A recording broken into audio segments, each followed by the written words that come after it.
첫 번째 강의를 맡은 서울 영동고등학교에 근무하고 있는 윤상형입니다. 반갑습니다. 사실 제가 강의를 꽤 한다면 하는 편인데 요번에 강의를 받고 약간 좀 당황을 했던 것 같아요. 이유는 뭐냐면 아까 좀 전에 보셨던 것처럼 저한테 이제 말씀을 해주셨던 강의 주제가 이겁니다. 대학 입시 용어 익히기. 그래서 이런 강의 주제로 강의를 해본 적은 제가 없어서 이런 걸 강의하면 누가 들으시느냐라고 했더니 뭐 이렇게 전에 했을 때 이렇게 설문 같은 거 봤잖아요. 그랬더니 이제 가장 쉬운 것부터 좀 해줬으면 좋겠다. 뭐 이런 요청이 있어서 이제 이런 강의를 했다고 했는데 아무래도 제가 이것만 가지고 강의를 하면 정말 심심할 수도 있을 것 같고 그 다음에 너무 쉬울 수도 있을 것 같아서 제가 조금 그 강의를 바꿨습니다. 이제 물론 제 독단적으로 바꾼 건 아니고요. 우리 주무관님하고 상의를 해서 입시 용어를 설명하되 그 입시 용어만 이렇게 무슨 우리가 영어 단어 외우듯이 그렇게 외울 수 있는 게 아니라서 입시 용어를 중심으로 해서 이제 대입 전형 전반에 걸친 좀 이해를 하면 선생님, 학부모님들이 좀 도움이 되지 않을까. 자, 그래서 이제 이렇게 주제를 좀 잡았습니다. 그래서 주제를 이렇게 잡았고요. 그 다음에, 이렇게 목차를 4개로 좀 구분을 했습니다. 첫 번째, 이제 대입 전형 기본 사항에 대한 이해를 좀 설명을 드리고요. 그 다음에 이제 전형 유형별 특징에 대한 부분을 좀 간략하게 설명을 드리고, 그 다음에 이제 세 번째, 이제 고교 학점제. 여기 아마 고등학교 학부모님들도 계시겠지만 또 혹시 중학교, 초등학교 학부모님 계시면 이제 고교 학점제를 직접 경험을 하셔야 되잖아요. 지금 고등학교 학부모님들은 뭐 고교 학점제를 원칙적으로는 뭐 사실은 체감을 못 하세요. 고등학교 1학년 학생들부터 지금 부분 도입이 됐지만 뭐 크게 달라지는 부분이 없고 변화되는 부분이 없기 때문에 뭐 고등학교 학부모님들은 고교 학점제를 사실은 좀 모르셔도 되고요. 근데 이제 중학교 그다음에 초등학교 학부모님들은 이제 알게 되셔야 되죠. 2025학년도부터 고교 학점제가 이제 전면 도입이 되고요. 그걸로 인해서 이제 얼마 전에 얘기 들으셨겠지만 2028 대입부터 이제 변화가 상당히 많기 때문에 그런 얘기를 좀 설명을 드리고 이제 마지막 그 슬기로운 고교 생활과 대입 준비라는 챕터를 통해서 고등학교 생활은 어떻게 시작하면 좋은지, 그다음에 또 어떤 마음을 가지고 시작하면 좋은지, 또 어떤 것에 주안점을 두면 좋을지를 이제 마지막으로 하고 오늘 강의를 마치도록 하겠습니다. 자, 첫 번째 이제 대입 전형 기본 사항에 대한 이해부터 좀 설명을 드리도록 하겠습니다. 일단은 모집 시기에 따른 대입 전형을 좀 구분을 해보면 알고 계시겠지만 수시, 그 다음에 정시, 그 다음에 추가 모집. 자, 많은 학부모님들은 수시 정시는 들어보셨는데 추가 모집까지는 모르시는 분들이 계세요. 그래서 입시는 이제 3개다. 3개 맞죠? 3개다라고 생각을 해주시면 됩니다. 수시, 정시 2개만 있는 것이 아니라 추가 모집도 있다라는 거죠. 자, 이 추가 모집은 2월에 진행이 되는 거거든요. 그런데 이 추가 모집은 횟수 제한이 없어요. 자, 수시는 6번 지원을 할 수 있죠. 우리가 흔히 말하는 교과 종합 논술, 그 다음에 실기, 이렇게 이제 4가지 전형으로 구분이 되고 있는 수시 모집은 6번 지원할 수 있고요. 그 다음에 수능이 거의 대부분이고요. 그 다음에 이제 일부 예체능 학생들을 위해서 이제 실기 실적 전형이 들어가는 정시 모집은 3번 지원을 합니다. 자, 그런데 추가 모집은 횟수의 제한이 없어요. 그러니까 내가 원서를 쓸 수 있는 경제력만 된다면 뭐 10개, 20개, 100개까지도 쓸 수 있는 거죠. 자, 그런데 또 하나 말씀을 드리면 수시에 합격을 해버리면 정시에는 도전할 수가 없어요. 근데 정시에만 도전할 수 없는 것이 아니라 추가 모집에도 도전할 수 없어요. 그건 4년제 대학뿐만 아니라 뭣도 마찬가지냐면 전문대를 붙어도 그래요. 그러니까 수시에서 붙으면 일단 입시는 끝난다라고 보시면 돼요. 그런데 정시는 조금 다른 것이 정시에 합격을 해서 등록을 하면 당연히 추가 모집의 기회가 없죠. 하지만 정시에 합격을 했는데 내가 이 대학은 좀 마음에 안 드는데 그러니까 내가 3개를 쓰잖아요. 3개를 썼는데 2개는 원하는 대학, 하나는 원하지 않는 대학을 썼는데 거기만 붙은 거예요. 이런 경우에 내가 등록을 포기하면 추가 모집에 가서 다시 기회를 가질 수 있습니다. 그러니까 이런 것들도 좀 알고 계시면 좋은 팁이 될 거라고 생각이 듭니다. 자, 두 번째 이제 지원 횟수에 아까 말했던 수시 6번, 그 다음에 정시 3번 이 지원 횟수 제한에 포함되지 않는 대학들이 있습니다. 첫 번째는 뭐냐면 특별법에 의해서 설치된 특수대학들이고요. 그 다음에 두 번째는 산업대나 전문대 같은 거죠. 자, 이렇게만 이제 들으시면 좀 감이 안 오실 수 있어서 구체적인 사례를 좀 설명을 드리면 일단 특수대학들은 사관학교가 여기에 포함이 돼요. 그 다음에 경찰대가 좀 포함이 되고요. 그 다음에 과학기술원, 우리 과학기술원이 여러 개 있죠. 그러니까 카이스트만 있는 것이 아니라 울산에 가면 울산과학기술원, 광주에 가면 광주, 그 다음에 또 대구에 가면 대구과학기술원 이렇게 있어서 과학기술원은 전부 다 여기에 포함이 되지 않고요. 그 다음에 또 하나 요즘에 이제 그 연예인 예전에는 가장 많은 연예인이 서울예대 아니면 뭐 중앙대 연극영화과, 동국대 연극영화과 그랬는데 최근에 등장하는 그런 배우들 보면 한예종 출신이 많은 것 같아요. 그러니까 한국예술종합학교 여기도 마찬가지로 수시 6회에 포함이 되지 않습니다. 그다음에 한국전통문화대학교라고 있는데 글자 그대로 이제 전통문화를 좀 그 인재를 좀 양성하기 위해서 뭐 문화재 복원가 뭐 이런 것들도 있고요. 그런 어떤 대학들이 좀 있으니까 참고해 주시고 그다음에 이제 전국에 있는 133개 전문대학이 일단은 수시 6회 지원에 포함이 되지 않고 맨 윗칸에 보시면 청운대하고 호원대라고 되어 있습니다. 이 두 대학이 산업대학이에요. 그러니까 예전에는 뭐 산업대가 이거 말고도 많았는데 전부 다 이제 일반 대학으로 전환이 되면서 두 개밖에는 안 남았어요. 그래서 이 대학도 마찬가지로 수시 6회를 쓰고 더 써도 되는 거죠. 자, 그 밑에 또 보시면 한국농수산대학교, 그다음에 폴리텍 대학교 이런 대학들은 이제 수시 6회 지원, 정시 3회 지원에 포함이 되지 않는 대학이기 때문에 추가로 더 쓸 수 있다라고 알고 계시면 좋을 것 같습니다. 자, 그 다음에 이제 대입 전형은 4년 예고제, 이런 말씀 많이 들어보셨을 것 같아요. 4년 예고제. 자, 근데 4년 예고제지만 4년 예고제라는 건 우리 아이가 대입을 가는 해를 기준으로 해서 4년 전에 이 대입과 관련된 무언가 방향성이 나와야 된다라는 거죠. 그래서 첫 번째 중학교 2학년 그다음에 2월 말이니까 실질적으로는 3학년이죠. 요때쯤 이제 대입제도의 방향성을 알려주는 것이 나온다라는 것이 이제 첫 번째이고요. 이건 이제 교육부에서 발표를 합니다. 그다음에 두 번째에서 대입 전형 기본 사항이 이제 발표가 되는데 이건 언제냐면 고등학교 1학년 8월쯤에 나오게 됩니다. 자, 여기까지는 별 내용을 포함하고 있지 않기 때문에 사실은 잘 모르셔도 돼요. 그러면 어디부터 하셔야 되냐면 요거부터는 이제 내용이 많이 포함이 되죠. 2학년 4월쯤에 나오게 되는 대입 전형 시행 계획이라고 있어요. 우리는 대입을 이렇게 시행을 할 거다. 그러니까 여기서부터가 이제 많은 정보를 포함하고 있기 때문에 요 날짜는 기억하고 계셔야 되죠. 그래서 이제 고등학교 2학년 4월이 되면 대학에서 이제 우리 대입 그러니까 지금 현재 고등학교 뭐 2학년 학생들이라면 이제 2025 대입이 되겠죠. 그것과 관련된 대입 전형 시행 계획이 나오게 됩니다. 그리고 이제 고등학교 3학년이 되면 그때 이제 5월에 한 번, 9월에 한 번 요강이 나오죠. 한 번은 수시 요강, 그다음에 한 번은 정시 요강. 이런 일정도 좀 체크해 주시면 필요한 정보를 언제쯤 얻을 수 있을지 우리가 좀 알 수 있을 것 같고요. 자, 그다음에 요거 외에 또 기타로 참고할 수 있을 만한 자료가 두 가지가 있습니다. 첫 번째는 뭐냐면 선행학습 영향평가 보고서예요. 선행학습 영향평가 보고서. 자, 선행학습 영향평가 보고서는 글자 그대로예요. 자, 우리 대학에서 낸 시험이 선행학습의 어떤 금지사항 이런 부분을 어겼느냐 어기지 않았느냐 이런 걸 이제 대학에서 자체적으로 보고서를 만드는 거죠. 우리는 선행학습을 유발하는 그런 문제를 내지 않았다 뭐 이런 거예요. 뭐 그런 내용은 좀 모르셔도 되고요. 자, 여기서 이 문서를 확인하셔야 되는 게 뭐냐면 쉽게 말하면 이게 대학의 기출 문제예요. 그러니까 수시에서 치르게 되는 여러 가지 면접 문제, 그다음에 논술 문제 이게 여기에 포함이 돼요. 그래서 전년도에 이 대학에서 논술 문제가 뭐가 나왔는지, 그다음에 또 면접 문제가 뭐가 나왔는지 이걸 보고 싶다면 이 선행학습 영향평가 보고서를 확인하시면 됩니다. 자, 그다음에 이제 전년도 입결도 이제 공개가 되죠. 대학에서 이제 공개가 되면 대학마다 홈페이지에 들어가셔서 다 확인할 수 있으세요. 하지만 한 번에 보고 싶다 그러면 조금만 기다리시면 이제 대교협에서 운영하고 있는 어디가라는 사이트가 있습니다. 그 사이트에 들어가시면 이제 전부 다 그 대학교에서 발표하는 입시 결과가 정리가 되어 있습니다. 여기서 이제 필요한 정보를 얻으시면 되죠. 자, 이런 것들도 좀 알고 계시면 도움이 되지 않을까 싶습니다. 그리고 참고로 제가 지금 설명하고 있는 강의 자료의 기본은 대교협에서 만든 공통 PT를 바탕으로 했다라는 부분을 좀 말씀을 좀 드리도록 하겠습니다. 왜냐하면 제가 설명회를 굉장히 많이 하거든요. 수시도 하고 정시도 하고 면접도 하고 학생부 종합전형도 하고 모든 주제를 제가 다 하는데 아까도 말씀드렸지만 이렇게 쉬운 주제를 가지고 설명회를 해본 적은 없어서 이제 가장 기본이 되는 내용을 좀 담아야 되기 때문에 제가 만든 거 일부, 그 다음에 대기업에서 만든 일부 PT를 가져왔다라는 말씀을 좀 드리도록 하겠습니다. 자, 그 다음에 이제 입시 결과와 관련된 우리가 이제 입시 결과가 사실은 제일 궁금하시잖아요. 그럼 입시 결과를 이렇게 봤을 때 그 용어들이 좀 헷갈릴 수 있습니다. 그래서 그 용어들에 대한 설명을 좀 해볼게요. 먼저 이제 50% 컷, 그 다음에 70% 컷, 최초 합격자, 최종 등록자, 총 합격자, 충원율 이런 것들에 대해서 좀 설명을 드리도록 하겠습니다. 사실은 이 50% 컷이라고 하는 부분은 헷갈리시면 이게 평균 아니야 이렇게 생각할 수 있는데 대학에서는 이제 평균 같은 것을 잘 발표를 하지 않죠. 물론 중위권, 중하위권으로 내려가면 평균 값도 발표를 하기도 해요. 그 다음에 커트라인, 우리가 정말 궁금한 문 닫고 들어간 학생의 점수는 어떻게 되느냐 이것도 이제 발표하기 하지만 주로 이제 중상위권 대학에서는 50% 컷 또는 70% 컷을 많이 발표를 합니다.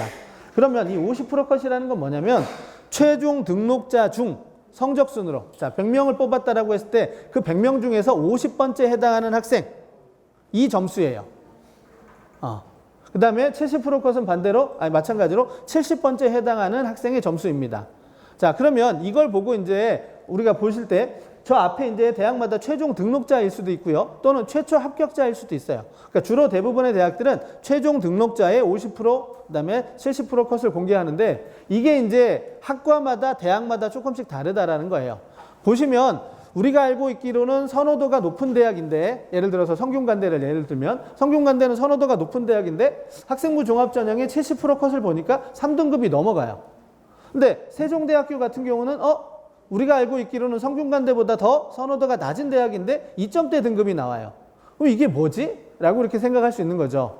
그러면 이제 그때 이제 우리가 고민하셔야 될 게 뭐냐면 그 대학의 합격자들의 고교 유형이 다를 수 있구나라는 걸 생각하셔야 되는 거죠. 그러니까 세종대 같은 경우는 일반고 학생들이 주로 들어가기 때문에 일반고 학생들의 성적이 합격자 성적으로 공개될 가능성이 크고요. 성균관대는 뭐 일반고 학생들도 있지만 특목고나 자사고 학생들도 있기 때문에 그 친구들이 걸릴 가능성이 커요. 쉽게 말하면 모집 단위별로 같은 대학인데도 차이가 있는 경우 있어요. 그러니까 왜냐하면 50번째 해당하는 애가 일반고 학생이면 그 학생의 내신 성적은 조금 좋겠죠.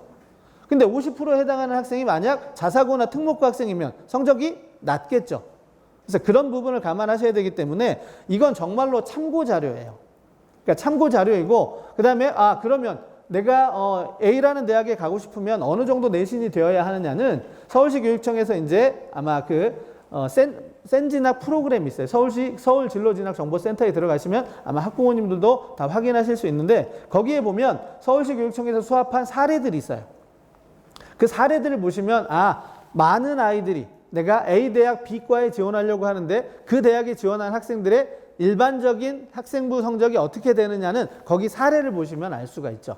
근데 그 사례가 쭉 뭐 50건이 있는데 그 중에 대부분의 한 30건은 1점대 등급인데 한 뭐 10건 같은 경우는 2점대일 수도 있고요. 또 그다음에 또 한 10건 같은 경우는 뭐 3점대일 수도 있어요. 그러면 그때 우리가 일반고 학생이라면 위에 있는 30건에 해당하는 그 점수를 보고 쓰셔야지 밑에 나와 있는 2등급이나 3등급 쪽에 되는 그 일반고가 아닐 것 같은 그런 사례를 보고 쓰시면 사실 나중에 합격하기가 조금 어렵죠. 그런 것들을 좀 판단하셔서 일단은 기본적으로 이 대학은 이 정도 점수가 되어야 할 것 같은데 내가 생각하는 것보다 합격자 컷이 좀 낮네 하면 이거는 일반고가 아닐 가능성도 있다 이렇게 생각하시면 돼요. 그래서 교과 전형은 어차피 일반고든 특목고나 자사고든 전혀 상관이 없기 때문에 교과 전형은 그대로 보시면 돼요. 근데 종합 전형에서는 이런 오해가 있을 수 있다는 부분 좀 말씀을 좀 드리고요. 그래서 일반적으로 서울대, 연세대, 고려대를 가려면 대충 한 1.5등급 전후로 성적이 나와야 되죠. 그 다음에 이제 서강대, 성균관대, 한양대 이쪽을 가려면 1점대 중반부터 후반 정도 점수가 되는 것이 맞고요. 그 다음에 중경외신은 한 2점대 초반 정도까지 돼도 되고요. 뭐 중반까지도 지원해 볼 수 있죠. 건동우숙은 한 2점대 중반 전후로 이렇게 형성이 되고 국숭세단은 이제 3점대 전후로 이렇게 됩니다. 그래서 아래로 내려갈수록 범위가 조금씩 더 넓어지기 때문에 대략적으로 우리 아이가 이 정도 대학에 가려면 내신 성적 어느 정도가 되어야 할지를 한번 보시면 좋을 것 같습니다. 자, 그 다음에 최초 합격자는 글자 그대로 최초 합격자 발표일에 발표되는 학생이에요. 자, 이 최초 합격자라고 하는 경우는 거의 대부분 수시는 6회 지원을 하기 때문에 아이들이 6군데를 다 붙는 아이들도 있겠죠. 다 붙게 되면 그 중에 하나만 등록을 하게 되면 나머지는 포기해야 돼요. 그럼 결국 합격자가 됐더라도 걔는 등록을 하지 않으니까 밑에서 올라오죠. 이제 이런 합격을 이제 추가 합격 또는 이제 충원 합격이라고 합니다. 그러면 최초 합격자로 발표된 아이들은 충원률에 따라서 달라질 수 있지만 대부분 다 그 학교 학생이 아닐 가능성이 크죠. 그러니까 최초 합격자의 성적은 우리가 이 대학의 실제 점수가 아닐 가능성이 크기 때문에 크게 신경을 쓰지 않으셔도 된다는 거고요. 자, 우리가 궁금한 건 이거죠. 최종 등록자의 성적입니다. 마지막 등록한 아이들, 이 아이들은 여기를 다닐 아이들이에요. 물론 중간에 재수를 선택하고 이제 반수를 선택하고 나올 수도 있겠지만 그렇지 않고 대부분 다 단일 아이들이기 때문에 우리가 항상 보실 때는 최종 등록자의 성적을 보셔야 됩니다. 그러니까 대학에서 성적을 발표하면 그 위에거나 아래쪽에 이렇게 당구장 표시해가지고 안내가 돼 있죠. 그래서 이 점수는 어떤 것을 기준으로 한다라는 거, 그걸 좀 반드시 보셔야 돼요. 그 다음에 또 헷갈리는 것이 뭐냐면 총합격자예요. 어느 대학에서는 이 총합격자를 발표합니다. 그럼 총합격자라는 건 뭐냐면 최초 합격자가 있죠. 그 다음에 또 최초 합격자가 등록을 하지 않으면 그 다음에 충원 합격자를 발표하는데 이 아이들을 다 포함한 거예요. 그러니까 최초 합격자, 충원 합격자를 다 섞어 놓은 거죠. 그럼 만약에 대학에서 평균을 발표한다라고 하면 최초 합격자 평균이 제일 높겠죠. 그 다음에 최종 등록자의 평균이 제일 낮을 거예요. 그럼 이 두 개를 합쳐 놓은 것이 총 합격자예요. 그러니까 최초 합격자하고 최종 등록자까지를 다 섞어 놓은 거죠. 그래서 입시 결과에서 제일 중요한 건 뭐냐면 이 대상자의 지금 우리가 보고 있는 이 성적의 대상자가 누구이냐 요걸 이제 체크해 주시는 것이 좋습니다. 자, 이제 마지막 충원율인데요. 충원율은 이제 충원 합격자 인원을 모집 인원으로 나눈 비율이에요. 밑에 설명이 되어 있는 것처럼 10명 모집에 충원 합격자가 5명이면 충원율이 50%가 되는 거죠. 제가 빈칸을 둬서 죄송합니다. 사실 이런 용어에 제가 빈칸을 뒀는데 뭐 공부도 좀 하실 겸 필기도 하실 겸 이렇게 해서 했더니 좀 귀찮게 해드린 것 같은데 죄송하다는 말씀을 좀 드리고요. 혹시 조금 더 집중감 있게 들으실 수 있도록 제가 칸을 좀 비워뒀습니다. 자, 그런데 자 여기서도 좀 잘 보셔야 될 게 뭐냐면 50%로 발표하는 대학이 있고요. 150%로 발표하는 대학이 있어요. 그러니까 일반적으로 아까 말씀드렸다시피 10명 모집에 충원 합격자가 5명이면 그 5명에 해당하는 것이기 때문에 50% 이렇게 발표하고요. 그 다음에 150%로 발표하는 대학은 뭐냐면 합격자 수가 5명이 아니라 15명이잖아요. 앞에 원래 10명을 발표했는데 얘들 중에서 빠져나가고 5명이 빠져나가고 5명이 들어왔으니까. 그래서 원래 합격했던 애하고 충원 합격자를 다 합쳐서 발표하는 거. 그렇게 계산하면 150%가 되는 거죠. 그래서 이 두 가지를 좀 잘 보고 기준이 뭔지를 확인하셔야 돼요. 왜냐하면 충원율은 그냥 200%일 수도 있거든요. 그러니까 10명 모집에 20명이 충원 합격자면 200%예요. 근데 어느 대학은 그걸 300%라고 발표할 수도 있겠죠. 최초 모집 인원까지 포함을 시켰으니까. 그러니까 지금 이렇게 50%, 150% 돼 있으면은 헷갈리지 않을 수 있는데 교과 전형 같은 경우는 300%, 400% 되는 데도 있거든요. 그러면 그게 처음에 우리가 모집하려고 했던 그 인원이 포함된 거냐 아니냐를 확인을 하셔야 되는 거죠. 그래서 이 충원율도 마찬가지로 기준을 요즘에는 이제 후자 쪽은 별로 없고요. 전자 쪽이 조금 더 많죠. 아니면 아예 대학에서 헷갈릴까 봐 이런 것 때문에 이 비율로 공개하면 헷갈릴 수 있어서 인원으로 공개를 해줘요. 그리고 이제 이 인원하고 그다음에 비율을 보실 때 또 헷갈리지 마셔야 될 게 뭐냐면 자, 10명 모집하는데 예를 들어서 200%예요. 그럼 20명이잖아요. 그런데 100명 모집하는데 예를 들어서 50%예요. 그럼 뭐예요? 50명이에요. 그러니까 비율로 놓고 보면 아까는 200%고 그 다음에 두 번째는 50%니까 이 모집 단위가 훨씬 더 많은 인원이 추가 합격될 거다라고 생각을 하지만 실제로 인원으로 보면 어떻게 해요? 최초 모집 인원이 많은 쪽은 비율이 낮더라도 충원 합격자가 많이 도는 거예요.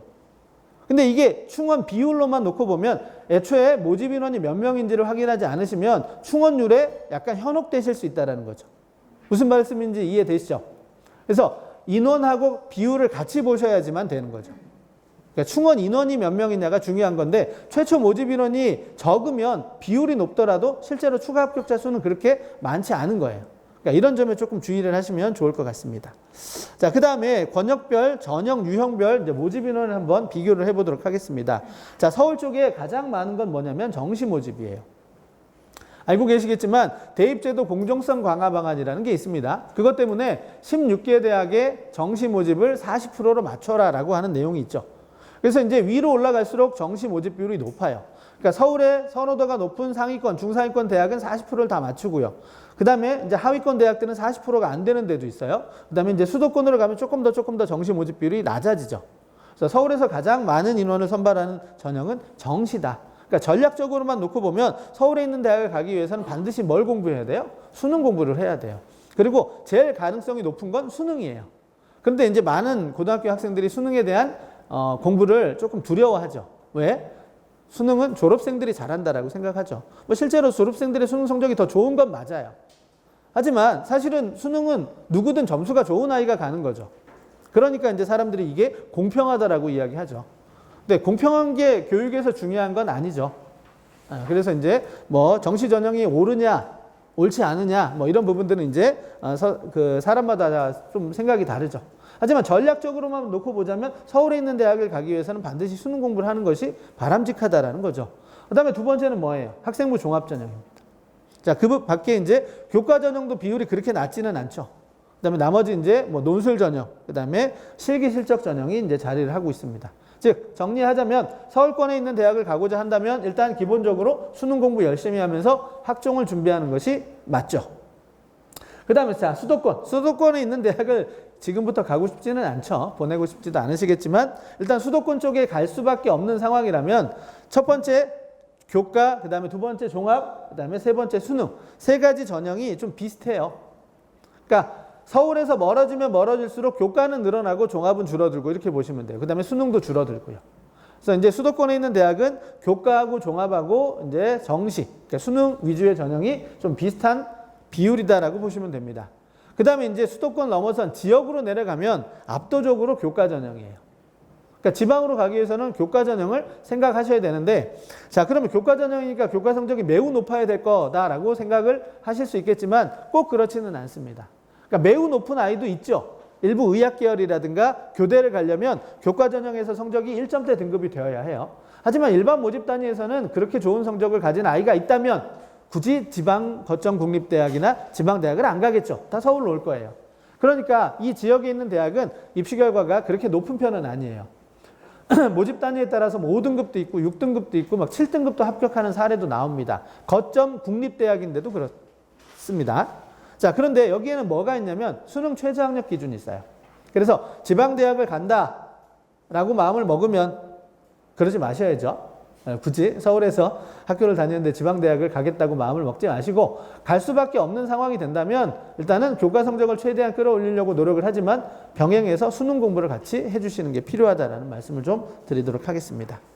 자, 이렇게 해서 이제 첫 번째 챕터 마쳤고요. 이제 두 번째 대입 전형의 유형별 특징에 대한 이해를 좀 살펴드리도록 하겠습니다. 먼저 대입 주요 전형의 이제 핵심 요소를 한번 설명을 드리도록 할게요. 자, 우리가 이제 일반 학생들, 예체능이 아닌 일반 학생들이 가장 많이 가는 전형 네 가지입니다. 첫 번째는 교과, 그다음에 두 번째는 종합, 세 번째는 논술, 그다음에 네 번째는 수능 이렇게 되죠. 그럼 교과 전형에서는 뭐가 제일 중요해요? 당연하죠. 교과 성적이 제일 중요합니다. 그다음에 일부 대학에서는 서류 평가를 포함하기도 해요. 서울에 있는 대학 중에서 한 5개 정도가 이렇게 서류 평가를 포함하고 있습니다. 그 다음에 꽤 많은 대학들, 여기 일부라고 되어 있지만 거의 대다수라고 할 수 있는 대학들은 수능 최저 기준을 갖고 있어요. 그럼 교과 전형에서 왜 수능 최저 기준을 걸고 있느냐? 문제는 뭐예요? 교과 전형은 서울에 있는 아이들도 올 수 있지만 지방에 있는 아이들도 올 수 있어요. 우리가 뭐 지방 아이들을 무시하는 건 아니지만 지방 아이들의 1등급과 서울 아이들의 1등급이 다르다라고 많이 인식을 하죠. 특히 대학에서는. 그러니까 지방에 있는 아이들도 1등급, 2등급 아이들이 우리 대학에 올 수는 있는데 오려면 이 정도의 학력은 갖추는 게 필요하다. 그게 뭐예요? 수능 최저 기준이죠. 그래서 이제 교과 전형에서는 이제 수능 최저 기준을 걸고 있는 거고요. 사실은 상위권 대학에서는 교과 전형을 뽑고 싶지 않죠. 그런데 이제 대입제도 공정성 강화 방안 때문에 수도권에 있는 대학들은 10%를 의무적으로 교과 전형으로 뽑아야 돼요. 그래서 이제 2022 대입부터 원래는 그렇게 많이 없었는데 22 대입부터 연세대도 고려대도 성균관대 서강대 그동안 교과 전형을 선발하지 않았던 대학들도 전부 다 이제 교과 전형을 선발하게 됐죠. 그러니까 이제 많은 학생들이 이제 교과 전형에도 좀 신경을 쓰셔야 되는 거고. 그러니까 예전에는 상위권 대학을 가려면 무조건 교과 성적에다가 뭐예요? 활동들을 많이 했어야 돼요. 뭐 세특이라든가 동아리 활동이라든가 뭐 이런 것들, 대회도 이런 것들을 많이 했어야 되는데 이제는 뭐예요? 그런 거 안 해도 괜찮아요. 안 해도 연세대, 고려대, 성균관대, 서강대를 갈 수 있어요. 뭘로만? 교과 성적만으로. 그러니까 학생들 중에 진짜 뭐 이 활동 같은 거 되게 힘들어하는 친구들 있어요. 그리고 부모님들도 저 교사 입장에서 그렇게 많은 활동들을 하라고 하면 사실은 저희는 설계를 해줄 수는 있지만 직접 하지는 못할 것 같아요. 그만큼 쉽지는 않아요. 바쁘고 힘들고 그래요. 물론 그게 재밌으면 좋죠. 그게 이제 재밌도록 만드는 것이 이제 교육의 목표이고요. 그 다음에 그러면서 이제 아이들이 역량을 키워나가는 것. 이게 이제 학생부 종합전형을 우리가 이제 중심으로 앞으로 교육이 이루어져야 된다라고 믿는 그런 선생님들의 생각인데 아이들이 이제 정시가 남아있기 때문에 수능 공부도 해야 되잖아요. 수능 공부도 해야 되죠. 내신 성적도 준비해야 되죠. 그 다음에 뭣도 해야 돼요. 여러 가지 활동들도 해야 돼요. 그 다음에 학교들에 따라서는 그냥 학교 수업만 열심히 들으면 내신 성적이 좋아질 것 같은데 그렇지 않을 수도 있어요. 특히 수학 같은 과목. 그러니까 그 지역에서 학생들이 좀 공부를 잘하면 정상적으로 문제를 내면 웬만한 아이들이 다 맞아요. 100점을 맞아요. 변별이 안 되죠. 그러니까 일부 학교에서는 뭐예요? 그 시간 안에 풀 수 없는 문제를 내는 거예요. 예. 정말로. 그렇게 되면 어떻게? 이제 뭔가 기술적인 측면이 들어가는 거죠. 그러니까 문제를 되게 많이 풀어봐서 문제를 빨리 풀 수 있는 아이만 다 풀 수 있는 거고, 그렇지 못하면 다 풀지를 못해요. 이런 걸로 이제 변별을 할 수밖에 없는 이런 아이러니가 좀 벌어집니다. 그러니까 충분히 수업 시간에 배워서 그 단원의 내용을 다 알고 있음에도 불구하고 1등급을 받지 못하는 사례가 나오는 거예요. 그래서 이제 상대평가가 사실은 무의미한 거죠. 비교육적이 되는 거고요. 그래서 저도 교사 입장에서 선행을 하지 말라라고 말을 하고 싶죠. 제 아이들도 선행을 시키고 싶지 않았고요. 하지만 결국은 뭐예요? 다른 과목은 몰라도 이제 수학에서는 그 선행을 하지 않으면 수능에서만 불리한 것이 아니라 내신에서도 쉽지 않을 수 있다. 학교에 따라서는. 이런 부분들이 이제 현실적인 이유가 좀 됩니다. 자, 안타깝지만 그런 말씀을 좀 드리고요. 자, 그 다음에 이제 종합전형에서는 이제 교과 역량이 첫 번째예요. 교과 역량이 첫 번째. 그 다음에 이제 교과 외의 활동들이죠. 그리고 이제 세 번째가 이제 수능 최저가 있는 대학들이 일부 있어요. 일부 상위권하고 의학계열만 있고요. 대부분은 다 없으니까 종합전형은 수능에 크게 신경을 쓰지 않으셔도 된다. 하지만 종합전형을 생각하는 친구들도 반드시 수능 공부는 하셔야 돼요. 그건 조금 이따가 마지막에 정리하면서 좀 말씀을 드리도록 하겠습니다. 자, 세 번째, 논술전형은 논술 역량이 제일 중요해요. 왜? 논술 100%도 있어요. 하지만 이제 학생부가 30%, 40% 반영되는 대학들도 있기 때문에 두 번째는 교과 성적이에요. 그런데 교과 성적이 좋으면 당연히 유리한 거 맞지만 교과 성적이 좀 부족하더라도 논술을 잘 쓰면 교과 성적의 부족함을 메울 수 있어요. 왜냐하면 급간 점수 차이가 그렇게 크지 않아요. 위에 있는 교과 전형이나 종합 전형에 비해서 급간의 점수 차이가 크지 않기 때문에 내가 4등급, 5등급이라도 논술을 잘 보면 합격을 할 수 있다. 그 다음에 또 1등급, 2등급 되는 아이들은 논술 전형을 잘 안 쓰죠. 그러니까 논술 전형에 도전하는 대부분은 3등급 아래쪽 아이들이 많아요. 그러니까 내가 5등급이라도 1등급하고 비교하면 점수 차이가 크지만 3등급이나 4등급하고 비교하면 그렇게 점수 차이가 큰 게 아니죠. 그러다 보니까 논술에서는 사실은 교과는 그렇게 크게 중요하지 않다. 논술 실력이 되게 중요하다라는 말씀 드리고요. 그 다음에 이제 수능 최저 있는 대학들이 한 절반 정도 돼요. 그러니까 이제 수능 최저를 위한 수능 공부도 병행을 해 주셔야 되고요. 자, 마지막 수능은 뭐 압도적이죠. 수능 100%가 거의 90% 이상입니다. 그럼 지금까지 이제 수능에서 교과를 반영하는 일부 대학들이 있어요. 어느 대학이냐면 서울대학교, 그 다음에 올해부터 고려대학교, 그 다음에 내년에는 다시 늘어나는 대학이 없고 후년이 되면 이제 연세대학교까지 들어와요. 그런데 이 교과 역량은 뭐 비율로 따지면 20%도 있고 40%도 있지만 사실은 수능에 비해서 그렇게 중요하지는 않습니다. 그러니까 내가 만약에 내신 성적이 막 5등급, 6등급이다 이러면 당연히 감점의 요인이 되죠. 하지만 3등급, 4등급이라면 크게 감점은 안 될 거고요. 결국은 내가 수능으로 충분히 많이 할 수 있기 때문에 수능이 조금 더 중요하다. 근데 왜 수능에서 이 교과 역량을 체크하느냐, 교과를 왜 반영하느냐, 이거는 교육적인 목적이에요. 그러니까 아이들이 3학년이 되면 학교 수업을 잘 안 듣습니다. 정시로 가겠다고 마음먹은 친구들은 어차피 내신이 들어가지 않기 때문에 3학년을 그냥 포기해버려요. 뭐 학교를 안 나오는 아이도 있고요. 학교 나와서도 열심히 수업을 듣거나 그러지 않고 자기 혼자 공부하는 친구들이 많아요. 왜냐하면 뭐 학교에서 공부하든 학원에서 공부하든 그걸 묻는 게 아니잖아요. 성적만 가지고 가는 거니까. 학생부 종합전형으로 가는 학교에서도 마찬가지예요. 거기는 어디까지? 3학년 1학기까지만 열심히 해요.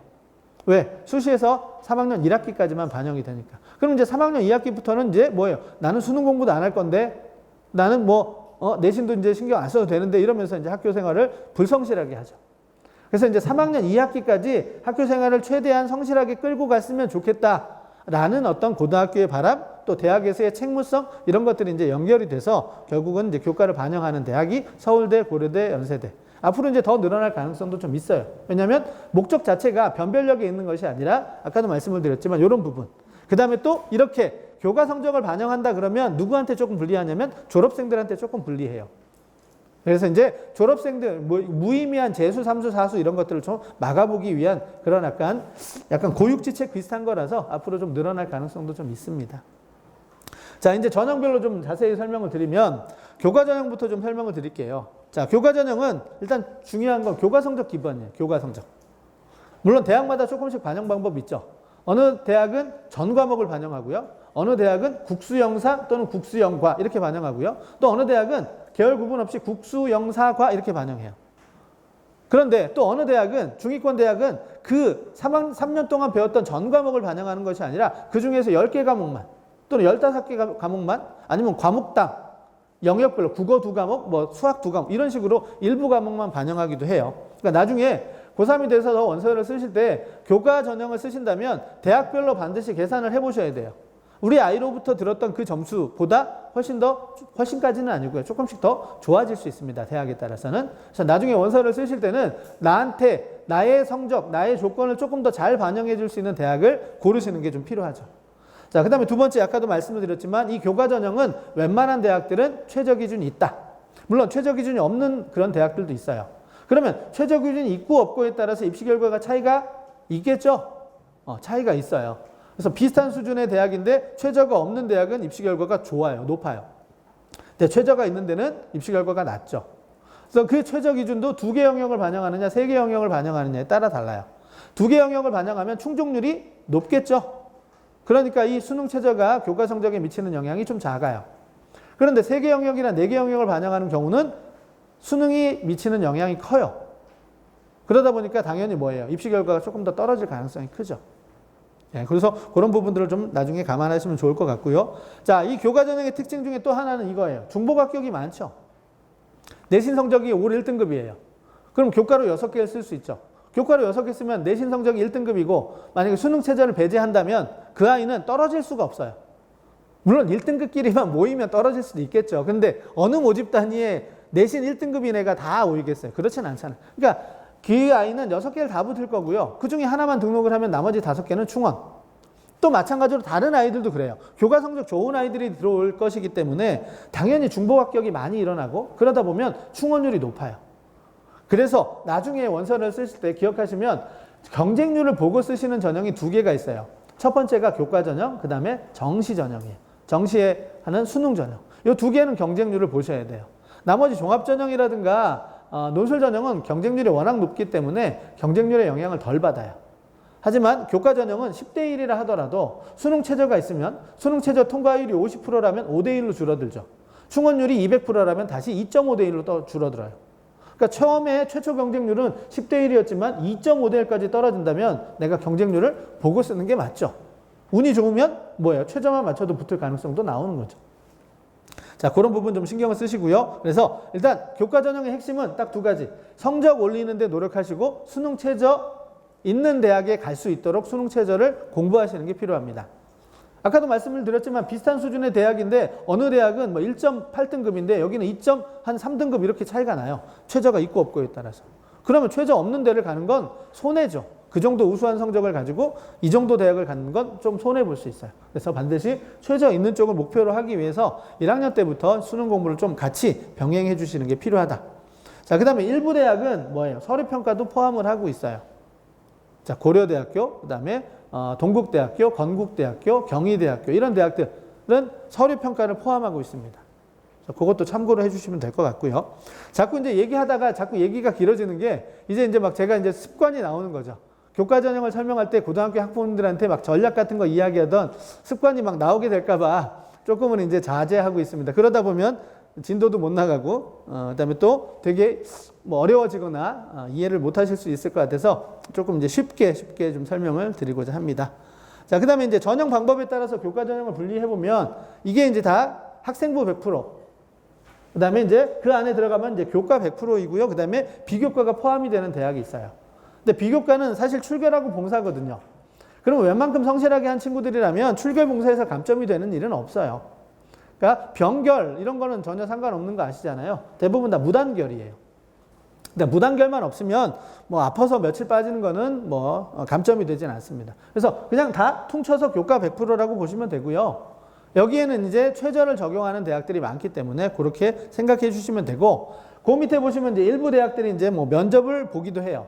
거기 이제 연세대학교 나와 있는데 요거 이제 2024 기준으로 만들었기 때문에 연세대가 여기 나와 있고요. 2025 대입부터는 연세대도 면접이 없어집니다. 그냥 학생부 100%로 들어가고 수능 최저, 그러니까 위로 올라가야 되겠죠. 연세대도. 자, 그 다음에 이제 아까 말씀드렸던 서류평가가 포함이 되는 대학들이에요. 자, 지방대 빼고 서울에 있는 대학만 보면 건국대, 경희대, 고려대, 동국대, 성균관대 이렇게 되죠. 네. 그래서 그런 대학들은 종합전형처럼 교과 성적도 일부 반영하고 그 다음에 서류평가도 좀 반영해요. 하지만 종합전형의 서류평가보다는 조금 더 약하죠.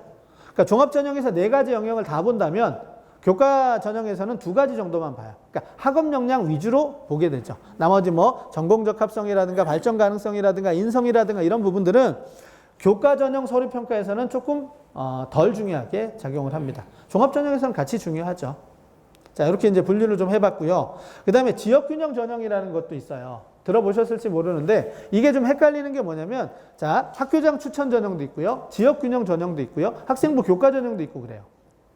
자, 그러면 이 지역균형 전형이라는 건 기본적으로 아까도 말씀을 드렸지만 지방 학생들이 수도권에 있는 대학에 진학할 수 있도록 그 목적으로 만들어진 전형이에요. 그래서 수도권에 있는 대학의 10%를 의무적으로 선발하는 겁니다. 그런데 웬만하면 뭘로 전형하라고 했죠? 교과 전형으로 선발을 하라고 했어요. 그래서 지역균형 전형은 대부분 다 뭐예요? 교과 전형이에요. 물론 서울대는 아니죠. 서울대는 종합 전형이에요. 그걸 빼고 나면 거의 대부분은 그냥 교과 전형이라고 보시면 돼요. 그런데 또 이 지역균형 전형에는 세 번째 항목에 나와 있는 것처럼 뭐예요? 추천 인원에 제한을 두는 경우가 있어요. 그럼 그 추천은 누가 해주는 거냐면 학교장이 하는 거죠. 그래서 이걸 다른 이름으로 학교장 추천 전형이라고도 해요. 그러니까 대학마다도 명칭을 통일하면 좋을 텐데 어느 대학은 지역균형 전형, 어느 대학은 학교장 추천 전형 이런 식으로 명칭을 써요. 그러니까 이런 것들이 헷갈리실 수 있는데 궁극적으로는 이 모든 것이 다 뭐다? 교과 전형의 범주에 포함이 된다라고 보시면 됩니다. 자, 그래서 이 지역균형 실시대학을 정리를 좀 해보면 전체 46개 대학 중에서 학생부 100%로 선발하는 대학이 35개 대학이에요. 자, 그 다음에 수능 최저 기준을 적용하는 대학이 29개 대학. 그러니까 학생부 100% 수능 최저 적용, 이 공식이 여기도 맞죠. 그 다음에 추천에 제한을 두지 않는 대학이 30개 대학이에요. 그럼 추천에 제한을 두는 대학이 16개이니까 추천을 받는 게 좋지 않느냐? 맞죠. 그런데 이 추천 인원이 적으면 내가 추천을 받는데 노력을 해야 돼요. 예를 들어서 서울대 지역균형은 학교당 2명씩이에요. 이런 경우는 제한이 있기 때문에 너도 받고 싶고 나도 받고 싶고 하니까 결국은 뭐예요? 내가 희망해도 다 받지 못할 수도 있죠. 근데 어느 대학 같은 데는 모집자 고등학교 3학년 학생 중에 뭐 10% 이렇게 해요. 그럼 100명이면 10명이에요. 200명이면 20명이죠. 그럼 20명이 되면 반에서 20등이면 걔가 성적이 반에서 20등이 아니라 학교에서 20등이면 성적이 몇 등급 정도 되겠어요? 다 2등급이 넘어가요.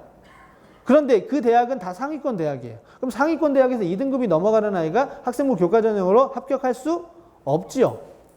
그러다 보니까 뭐예요? 추천 인원이 많으면 내가 추천 대상자에 든다고 해서 그게 반드시 합격을 보장해 주지는 않는다라는 거예요. 그럼 추천 인원에 제한을 두는 것이 의미가 있는 대학들은 서울대, 가톨릭대 의예과, 연세대, 고려대 이런 정도예요. 사실은 이제 연세대, 고려대도 정원을 다 못 채울 수 있어요. 이유는 뭐냐면 연세대하고 고려대는 추천을 받으면 종합전형을 못 써요. 이렇게 이제 두 개의 중복 지원이 안 되기 때문에 둘 중에 하나를 선택해야 되면 누구나 다 교과보다는 종합을 선택하는 게 조금 더 낫죠. 그러다 보니까 추천 인원을 다 채우지 못할 수 있다는 거죠. 그래서 추천 인원의 제한을 두는 건 크게 신경을 쓰지 않으셔도 된다. 이런 말씀을 좀 드리도록 하겠습니다. 자, 그 다음에 지역균형 전형이 있고요. 그 다음에 또 헷갈리실 수 있는 게 뭐냐면 지역인재 전형이에요. 자, 요 두 전형을 이제 좀 설명을 드리도록 하겠습니다. 지역균형 전형은 아까 다 설명을 드렸죠. 수도권에 설치되는 전형이고 교과 위주의 전형이에요. 말씀을 드렸죠. 자, 지역인재 전형은 어디에 설치되는 전형이냐면 지방대학에 설치되는 전형이에요. 자, 지방대학에 설치되는 전형이기 때문에 그 지역 학생들만 진학할 수 있어요. 그러면 서울에 있는 아이들, 수도권에 있는 아이들은 못 가는 전형이죠. 뭐 지방에 있는 대학을 굳이 뭐 이렇게 지역인재까지 쓰면서 가라고 생각할 수 있지만 아마 가고 싶으실 거예요. 왜냐면 이 지역인재로 선발하는 전형들이 모집 단위들이 대부분 의학학 계열, 그 다음에 교대 이래요. 결국 뭐냐면 의학학 계열이나 교대는 서울에 있는 아이들도 지방으로 가고 싶죠. 그런데 지역인재 전형은 쓸 수가 없어요. 그럼 뭐만 써요? 일반 전형만 쓸 수 있죠. 그래서 나중에 이 지역인재 전형의 모집 인원의 변화에 따라서 서울 아이들이 지방으로 내려가는데 불리할 수도 있고 유리할 수도 있어요. 그러니까 지역인재 전형이 늘어나면 반대로 뭐예요? 서울 아이들이 갈 수 있는 일반 전형의 비율이 줄어드는 거죠. 반대로 지역인재 전형이 줄어들게 되면 일반 전형 비율이 늘어나는 거예요. 그러니까 그거에 영향을 주기 때문에 적어도 올해 지역인재 전형이 몇 명 늘었어? 뭐 이런 것들은 좀 체크하시는 게 좋죠. 올해 같은 경우 참고로 말씀을 드리면 한 3,000명 이상 늘어났어요. 그러면 서울에 있는 아이들이 내려가는 게 조금 불리하죠. 네, 그런 것들도 참고를 하셔서 지역 균형 전형하고 지역 인재 전형을 좀 구분하실 필요가 있다라는 말씀을 드리겠습니다. 자, 이제 두 번째 종합 전형에 대한 이야기를 해보도록 하겠습니다. 일단 종합 전형은 글자 그대로 종합이라는 말이 들어갔으니까 모든 걸 다 종합해서 보는 거죠. 학생부 기록도 보고요. 면접 있는 대학은 면접도 보고요. 그래서 이 친구가 얼마나 학교 생활을 충실하게 했느냐 이런 것들을 무슨 평가한다고요? 정성평가한다라고 되어 있죠. 자, 정성평가, 그 다음에 정량평가 얘기 들어보셨을 겁니다. 정량평가는 숫자로 가는 거예요. 그러니까 2.5등급 붙고 2.6등급 떨어지고 이게 정량평가예요. 근데 정성평가에서는 2.5등급이 떨어지고 2.6등급이 붙을 수도 있어요. 자, 그렇게 이루어지는 평가가 정성평가인데 교과전형은 무조건 정량평가죠. 하지만 종합전형은 정성평가예요. 자, 그럼 여기서 이 정성평가라는 것에서 이해를 하셔야 될 게 뭐냐면 어떤 아이가 운이 좋아서 전부 다 2등급을 맞아요. 그 아이는 내신 성적이 2등급이죠. 근데 어떤 아이는 운이 나빠가지고 계속 3등급만 받았어요. 그러니까 3등급의 1등이에요. 아이는 2등급의 꼴등이고요. 그러면 두 아이가 있다면 뭐 이론적으로는 그렇게 안 되겠지만 한 학교에 있다면 얘가 뭐 15등, 16등 이렇게 되겠죠. 그럼 석차로는 1등밖에 차이가 안 나요. 하지만 등급으로는 몇 등급이 차이 나요? 1등급이 차이 나요. 그러니까 우리가 봤을 때는 이 아이하고 이 아이가 두 아이가 그렇게 실력 차이가 없다라고 생각이 되잖아요. 그렇게 없다라고 인식하는 전형이 종합전형이에요. 교과전형에서는 얘는 2등급, 얘는 3등급 칼같이 봐요. 그래서 이 3등급 아이는 불리하죠. 그래서 내신 성적을 일단 잘 받아놓는 것이 교과전형을 쓰기 때문에 우리가 좀 중요한 거고요. 그러면 자, 2등급하고 3등급인데 아까도 말씀드렸지만 이 아이는 2등급, 3등급 둘이 차이가 없다라고 보면 그때 이제 어떻게 봐요? 이 아이의 세특을 보는 거죠. 그러니까 2등급 아이의 세특을 봤더니 성실하게 활동함 이렇게 돼 있어요. 근데 3등급 아이의 세특을 봤더니 탐구 능력이 탁월함, 창의성이 뭐 돋보임 뭐 이런 식의 좋은 평가를 선생님이 써주셨어요. 그러면 어떤 아이를 선발하는 게 대학 입장에서는 더 유리해요? 평범한 아이보다는 3등급 아이를 뽑는 게 더 낫죠. 이렇게 극단적으로 차이가 나는 경우는 없지만 일반적으로 이제 이렇게 될 수 있는 경우라서 내신 성적이 좀 부족하더라도 세특을 통해서 충분한 역량을 보여줄 수 있다면 그 친구는 종합전형에서 선발될 수 있다는 거죠. 그럼 여기서 이제 소수 과목 물리를 하고 싶은데 뭐 2는 어차피 진로 선택 과목이니까 자, 물리를 하고 싶은데 물리가 선택자가 적어요. 특히 여고에서는 더 적죠.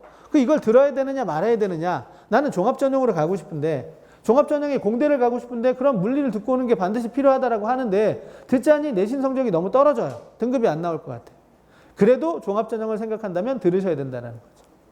그러면 내가 내신 성적이 3등급이라도 1등급 한 명, 2등급 한 명, 내가 과목 석차 3등인데 3등급이다. 그건 3등급으로 인정하지 않는다라는 거죠. 대학에서. 그래서 일단은 종합전형 쪽에서는 필요한 과목들을 듣고 가시는 게 중요하다는 말씀을 좀 드리도록 하겠습니다. 자, 그 다음에 이제 그 학생부 종합전형은 두 가지예요. 서류형이 있고요. 면접형이 있어요. 서류형이라는 말은 뭐예요? 서류만 놓고 평가를 하는 거고요. 면접형은 서류 플러스 면접. 면접 100%는 없으니까요. 그러니까 서류하고 면접을 같이 포함하는 거죠. 한 대학에서 두 가지 종류의 종합전형을 운영하는 대학들이 늘어나고 있어요. 자, 그런데 여기서 이제 오해하지 마셔야 될 게 뭐냐면 예전에 100명을 놓고 뽑았어요. 학생부 종합전형. 근데 이걸 서류형하고 면접형으로 구분하면 50명 되겠죠. 그럼 옛날에는 한 모집 단위에서 30명을 뽑았다면 지금은 뭐예요? 10명, 15명으로 줄어든 거예요. 그러니까 모집 단위별 모집 인원이 줄어드는 효과가 나타나니까 이건 사실은 좀 불리한 부분이죠. 그래서 대학을 선택하실 때 통으로 뽑는 대학이 있고 구분해서 뽑는 대학이 있다면 통으로 뽑는 대학은 모집 인원이 조금 더 많기 때문에 모집 인원 많은 데 쓰시는 게 무엇보다도 중요해요. 그런 것들 좀 생각해 주시면 되고요. 자, 그 다음에 두 번째, 일괄합산 전형하고 단계별 전형이라는 게 있습니다. 자, 일괄합산 전형이라는 건 뭐예요? 전형 단계를 2개 이상으로 구분하지 않고 한 단계의 모든 것을 다 하는 거죠. 단계별 전형은 글자 그대로 1단계, 2단계 이렇게 넘어가는 겁니다. 자, 이렇게 이제 정리를 해 주면 되겠죠. 일괄합산 전형은 그냥 한 번에 뭐 학생부 100%도 있고요. 학생부 70%, 뭐 면접 30%, 뭐 서류 70%, 면접 30% 그러면 서류 평가 다 하고 면접 평가도 다 해요. 그러니까 모든 아이가 지원한 모든 아이가 대상자가 되는 것이 일괄합산 전형이죠. 그에 비해서 단계별 전형은 1단계 선발 배수가 있어요. 3배수, 4배수, 5배수 뭐 이렇게 되죠. 보통 이제 3배수가 많습니다. 종합전형에서는. 그러면 1단계 100명이 지원했다. 근데 모집 뭐 인원은 10명이다. 그러면 그 중에서 70명은 떨어뜨리고 30명만 남기는 거죠. 그래서 그 30명을 대상으로 이제 2단계 전형을 실시하는 게 단계별 전형이에요. 주로 3배수가 많지만 성균관대 과학인재전형 같은 경우는 7배수를 선발해요. 그 7배수를 왜 했을까요? 그러니까 3배수하고 7배수는 뭐냐면, 자, 3배수로 선발을 했는데 충원율이 400%예요. 그렇게 나올 수가 없죠. 네, 3배수면 최대 300%밖에 안 돼요. 그랬는데도 불구하고 그 아이가 다 빠져나가면 더 이상 뽑을 아이가 없는 거죠. 그래서 배수를 크게 하면 크게 할수록 뭐예요? 수시에서 모든 아이를 선발할 수 있지만 배수가 적으면 충원율이 높았을 때는 학생을 선발할 수가 없다는 거예요.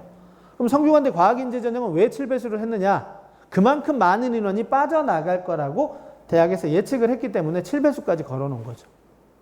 그래서 거기는 특목고 아이들, 과학고 아이들을 위해서 이제 만들어 놓은 전형이에요.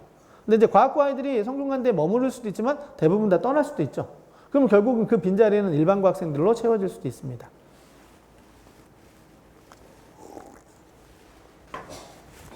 자, 다음 또 이어가도록 하겠습니다. 학생부 종합전형을 분류를 해보면 단계별 전형은 저렇게 1단계, 주로 이제 학생부 100%죠. 2단계에서 1단계 일정 점수하고 이제 면접이 들어가는 경우. 그 다음에 일괄합산에서 이제 면접을 포함하는 그런 전형도 있고요. 자, 일괄합산에서 서류만 돼 있는 경우는 이제 서류 100%. 그러니까 서류 100%, 학생부 100%. 이게 다른 게 아니에요. 예전에는 뭐 자기소개서도 있고 추천서도 있었지만 올해부터 이제 자기소개서가 완전히 없어지니까 학생부 100%가 곧 서류 100%예요. 근데 아직까지는 이렇게 이제 학생부하고 서류하고 이렇게 구분하지 않죠. 그러니까 이제 보통 학생부 100% 이렇게 되면은 학생부 교과 성적 위주로 이렇게 선발한다라는 느낌이 좀 있어요. 그래서 이제 학생부 종합전형에서는 학생부 100%임에도 불구하고 학생부 100%라고 쓰는 대학도 있지만 서류 100% 이렇게 쓰는 대학들도 있어요. 하지만 서류 100%든 학생부 100%든 차이는 없다. 다만 이런 경우는 주의하셔야 되죠. 학생부 교과 100%. 이렇게 되면 뭐예요? 비교과는 반영을 안 한다라는 거죠. 그러니까 단순히 교과 성적만 반영하고 여러 가지 활동이나 이런 부분들은 반영을 하지 않는다는 거예요. 자, 그 다음에 이제 학생부 항목 중에서 대입에 반영되는 내용은 뭐냐? 지금 현재 기준으로요. 일단은 올해부터 굉장히 많은 게 줄어들었어요. 자, 반영되지 않은 걸 먼저 체크를 해보면 수상이 반영이 되지 않아요. 그 다음에 동아리 중에서 자율 동아리가 반영이 되지 않고요. 개인 봉사활동 실적이 대입에 반영되지 않습니다. 그 다음에 독서활동이 반영되지 않아요. 자, 그럼 이제 남는 건 뭐밖에 없느냐? 요거밖에 없어요. 교과 세특, 창의적 체험활동, 그 다음에 종합의견. 창의적 체험활동은 왼쪽에 보는 것처럼 우리 흔히 말하는 자동봉진 이거예요. 자, 그런데 여기서 유의하셔야 될 게 뭐냐면 다른 것들은 다 글자 그대로 반영이 안 돼요. 그러니까 하실 필요가 없는 거죠. 자율 동아리 하실 필요 없고요. 외부 봉사 하실 필요가 없어요. 대회 나가실 필요가 없죠. 교육적인 목적으로는 나갈 필요가 있지만 그 대회에 나가서 내가 상을 받아서 이걸 대학에 써봐야지, 대입에 써봐야지 이런 거는 필요가 없다라는 거예요. 그런데 마지막 나와 있는 이 독서 활동은 조금 생각을 달리 하셔야 돼요. 무슨 말씀이냐면, 자, 독서 활동이라고 항목이 있어요. 그 항목에는 우리 아이가 책을 읽고 독후감을 써서 선생님한테 제출하면 그 항목에다 기재를 해주세요. 하지만 그 기재된 내용은 어디에? 대입에 제공되질 않아요. 그러니까 거기에 기록되어 있는 것은 평가할 때, 대학에서 평가할 때 뭐예요? 평가에 활용하지 않는다라는 거죠. 그럼 책을 안 읽어도 되느냐라고 이렇게 오해하시는 분들이 있는데 책은 읽어야 돼요. 그럼 독서 기록은 어디에 들어가느냐? 자, 학생부 기재령에 보면 이런 문구가 있어요. 단순 독후 활동이 아니라면, 그냥 책만 읽은 게 아니고 여러 가지 뭐 심화 탐구 주제 활동이라든가 여러 가지 뭐 발표, 토론 이런 것들과 관련 지어서 했던 독서 활동이라면 창체 활동이나 교과 세특에 기재할 수 있다라고 돼 있어요. 그러면 이 독서 활동은 대학에서 의미 있게 보는 영역 중에 하나이니까 결국은 어느 책을 읽었느냐가 이 아이의 전공에 대한 관심과 그 다음에 학업 역량의 수준을 보여줄 수 있어요. 그래서 이 독서 기록은 중요하니까 당연히 독후 활동에는, 아니, 이 독서 활동에는 기록을 안 하더라도 어디에? 교과 세특이라든가 창체 활동에는 대부분 다 기록을 하고 있죠.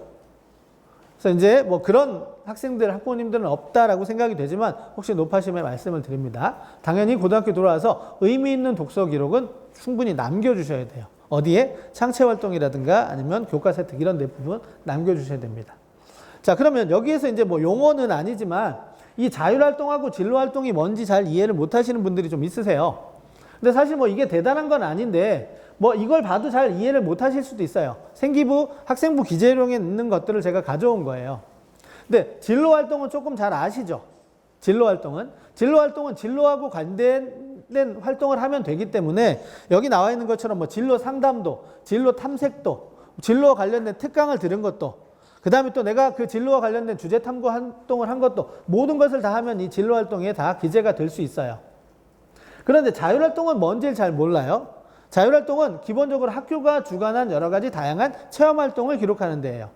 그 다음에 여기에 또 뭘 쓰냐면 보통 자치활동을 쓰죠. 내가 학급의 총무부장이다, 학급의 회장이다, 학생회의 뭐 총무부장이다, 전교회장이다 이런 내용들을 써요. 그런데 그런 그 학급 활동들은 자치활동들은 사실은 리더십을 보여주는 데 있어서 효과적이긴 해요. 그런데 학생부 종합전형의 평가에서 이런 리더십 같은 영역은 예전에는 발전 가능성, 지금은 공동체 역량 쪽에서 반영을 해줘요. 그런데 발전 가능성이라든가 공동체 역량보다 더 중요한 건 전공 역량, 그 다음에 학업 역량이에요. 그러다 보니까 사실은 내가 전교회장을 했다, 학급회장을 했다 이런 것들이 기록이 되면 뭐 중위권, 중하위권, 수도권에 있는 대학에서는 어필이 될 수 있지만 상위권 대학에서는 크게 어필이 되지 않아요. 그래서 최근에는 아이들이 반장도 안 하려고 하고 학생회장도 안 하려고 하죠.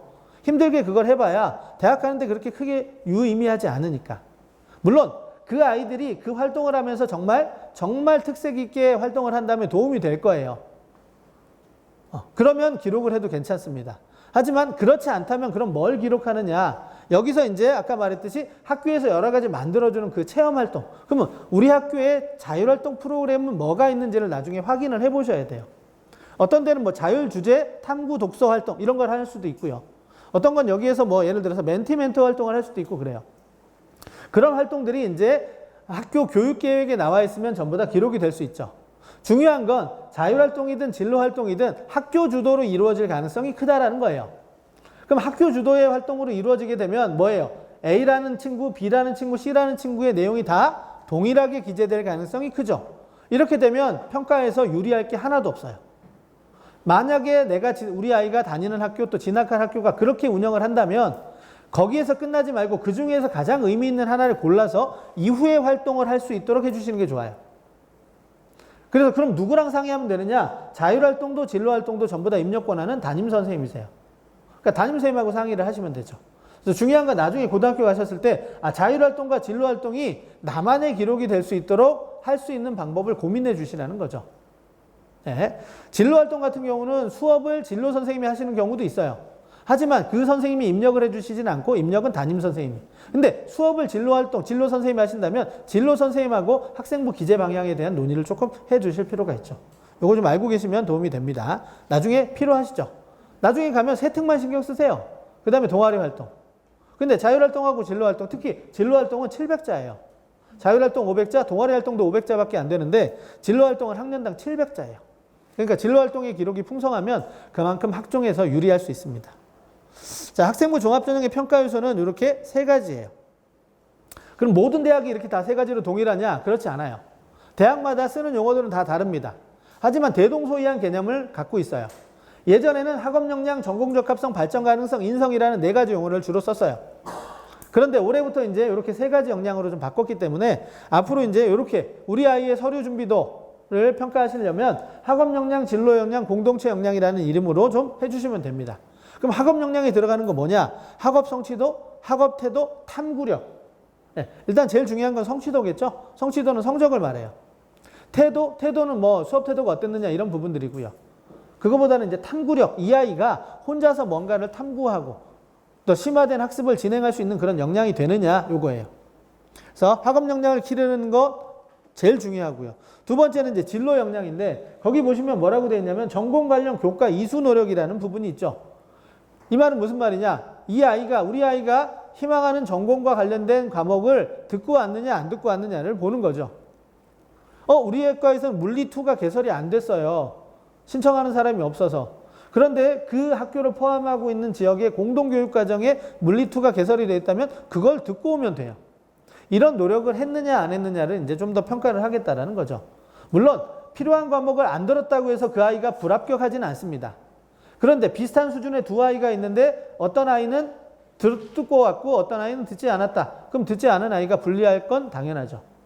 대학마다 선택 과목을 보는 대학도 있고 그렇지 않은 대학도 있어요. 하지만 학생부 종합전형의 서류평가에서 학생부 평가에 반영이 되는 영역도 굉장히 많이 줄어들었죠. 자기소개서, 그다음에 추천서도 다 없어졌죠. 그러면 교과 전형이 따로 있는데 종합 전형마저도 교과 성적 순으로 아이를 선발하면 위험하겠죠. 그러면 결국은 뭔가 대학에선 또 보고 싶은 요소들이 생기는 거예요. 그런 것 중에 하나가 공교롭게 이런 선택 과목인 거죠. 그래서 일단은 학생부 종합전형을 생각하신다면 필요한 과목은 반드시 듣고 갈 수 있도록 하시는 게 여러 가지로 유리하다라는 걸 좀 말씀을 드리도록 하겠습니다. 가장 이상적인 건 필요한 과목을 듣고 그 필요한 과목에서 좋은 성적을 거두는 거죠. 네. 근데 이제 이게 안 돼요. 그죠? 필요한 건 맞는데 여기 들어가면 점수를 못 딸 것 같은 거예요. 이래서 이제 고민을 하시는 거예요. 근데 이거에 대해서는 케이스 바이 케이스이기 때문에 특히 막 미적분을 선택할 거냐 말 거냐 문과 학생들 중에서 상위권을 갈 건데 이러면 또 고민이 돼요. 이런 것들은 나중에 기회가 되면 또 설명을 드리도록 하겠습니다. 자, 대학마다 평가 요소도 다르고요. 그 다음에 반영 비율도 좀 달라요. 보시면 경희대 같은 경우는 학업 역량을 30%, 그 다음에 전공적 합성을 30% 이렇게 선발을 한다. 이런 부분들은 해마다 조금씩 변화할 수 있기 때문에 그냥 참고로 보시면 돼요. 내년에는 내년도 모집 요강을 반드시 확인하셔야 됩니다. 근데 서강대는 전공적 합성이라는 말 자체가 없어요. 그리고 학업 역량이 이제 50%가 들어가는 거죠. 그러면 뭐예요? 자, 성장 가능성하고 발전 가능성이 일치가 되고요. 공동체 역량하고 인성이 어느 정도 일치가 된다고 보면 학업 역량 50% 안에서 뭘 본다는 거예요? 학업도 보고 전공도 보고 이런 거죠. 그런데 서강대 같은 경우는 우리는 전공적 합성을 그렇게 중요하게 생각하지 않는다라고 이야기를 해요. 자, 이런 대학들이 서강대, 성균관대, 연세대, 고려대, 서울대 이런 윗대학들. 상위권 대학들은 전공에 대한 활동들을 많이 했느냐보다는 학업 역량이 더 우수하느냐를 더 높게 평가를 해요. 그런데 그 밑에 이제 중위권, 뭐 중앙대 아래쪽으로 내려서 건대, 동국대, 숙명여대 이런 데는 학업 역량보다 오히려 전공적 합성을 더 중요하게 생각하기도 해요. 이유는 뭐냐면 최상위권의 학업 역량을 가지고 있는 친구들이 중위권 대학까지는 안 오잖아요. 그러면은 자, 1등급은 4%, 2등급은 11%, 3등급은 17%, 아래로 내려갈수록 뭐예요? 그 등급에 해당하는 학생 수가 엄청 많아요. 그럼 결국은 뭐냐면 자, 3.5등급이 3등급이 되려면 조금만 노력해도 돼요. 근데 3.5등급이 3등급, 아니죠. 3등급이 2등급 되고 2등급이 1등급 되는 건 비율이 너무 적기 때문에 많은 노력을 해야 된다는 거죠. 그러니까 결국은 뭐냐면 죄송합니다. 결국은 내신 성적이 좋은 아이들은 그걸로도 이제 어느 정도 평가를 받을 수 있다는 거죠. 그래서 상위권 대학에서는 전공적 합성보다는 학업 역량을 더 중요하게 생각을 해요. 그러니까 같은 경험을 하더라도 예를 들어서 로봇을 만들어 본 경험이 있다. 그러면 중위권 대학에서는 이 친구가 로봇을 만들어 봤네? 로봇을 만들어 본 경험이 있네? 이러면서 전공에 대한 관심으로 해석을 해줘요. 하지만 상위권 대학에서는 자, 로봇을 만들어 봤다? 이것도 중요하죠, 물론. 그렇지만 너 로봇을 만드는데 거기서 활용한 물리학적 개념이라든가 수학 공식 같은 건 뭐가 있어? 그런 부분에 대한 이해가 제대로 돼 있어? 뭐 이런 것들을 측정을 하는 거죠. 그러니까 똑같은 사례를 가지고 한쪽은 전공적 합성으로 풀어나가고 한쪽은 학업 역량을 체크하려고 한다라는 부분이죠. 그래서 그런 부분을 좀 생각해 주시면 상위권 대학에 희망을 한다면 일단 무조건 전공에 대한 얘기보다는 학업 역량. 이 학업 역량은 국어, 영어, 수학이에요. 기초교과. 그래서 그 부분에 좀 더 신경을 써주시면 좋고요. 중위권 대학에서는 학업 역량도 물론 중요하지만 전공에 대한 부분도 같이 해주시는 게 좋다라는 말씀을 드리고요. 자, 외대 같은 경우는 면접형과 서류형이 있는데 면접형은 계열적 합성이 280%, 그 다음에 서류형이 이제 서류형에서는 탐구 역량이 280점 이렇게 되죠. 그러니까 이제 같은 대학의 학생부 종합전형인데 면접형이냐 서류형이냐에 따라서 보는 게 좀 다르다라는 거. 감안하시고 나중에 원서를 쓰시면 될 것 같아요. 자, 그다음에 면접 유형별 질문 예시를 보면 이제 학생부 기반 면접이죠. 그러니까 대부분의 학생부 종합전형에서 이루어지는 면접이 학생부 기반 면접이에요. 그러니까 서류 내용을 확인하는 서류 확인 면접이죠. 질문 보시면 지원 동기가 뭐예요? 3년간 했던 활동 중에서 가장 열심히 했던 건 뭐예요? 뭐 이런 것들을 물어봐요. 그 다음에 기록 중에서 좀 궁금한 게 있으면 이런 책을 읽었는데 책 내용이 뭐죠? 이런 서류 내용을 확인하는 것이 학생부 기반 면접이에요. 주로 중위권, 중상위권 대학에서 있습니다. 자, 재시문 기반 면접은 논술 시험하고 똑같아요. 논술 문제. 재시문 주고요. 그 재시문을 토대로 해서 이제 문제를 만들어서 그거에 대한 답을 쓰는 거죠. 상위권 대학이 있어요. 서울대, 연세대, 고려대. 자, 그래서 이렇게 상위권 대학은 재시문 기반 면접, 서류 확인 면접을 따로 하지 않아요. 물론 서울대 직윤 같은 경우는 서류 확인 면접을 하죠. 학생부 기반 면접을 하지만 주로 재시문 기반 면접. 중위권 대학은 서류 확인 면접, 학생부 기반 면접이다라는 부분 생각해 두시고요. 또 하나 면접이 있어요. MMI 면접이라고. 멀티플 미니 인터뷰라고 돼 있죠. 다중 미니 면접으로 우리가 보통 분류를 합니다. 요거는 일반 모집 단위에서는 없어요. 어디에만 있냐면 의예과에 주로 있어요. 그러니까 의대 면접은 일반 요렇게 MMI 면접으로 많이 치러요. 그러니까 여러 가지 걸 평가하는 거죠. 학업 역량도 평가하고 인성도 평가하고 상황에 대한 대처도 평가하고 막 그래요. 자, 그럼 예시를 들어드리면 이런 문제예요. 한번 쭉 보시면. 자, HIV 양성. 이게 쉽게 말하면 에이즈죠, 에이즈. 에이즈를 걸린 남자가 있어요. 의사 입장에서는 요거를 아내에게 비밀로 해야 되느냐, 공개를 해야 되느냐. 의사는 이런 어떤 판단의 상황에 봉착하게 되죠. 뭐 환자의 비밀을 유지하는 게 좋으냐, 다른 사람의 건강을 책임지는 게 더 좋으냐, 어떤 것이 더 우선이 될 거냐, 이런 거예요. 정답이 있는 건 사실은 아니죠. 그러니까 아이의 가치관에 따라서 말을 하는 건데, 이제 이런 것들을 이제 물어보는 거예요. 그 다음에 또 이런 거들이죠. 뭐, 파키스탄에서 귀화한 A씨는 뭐, 사촌동생하고 결혼했는데, 우리나라로 치면 이게 말이 안 되죠.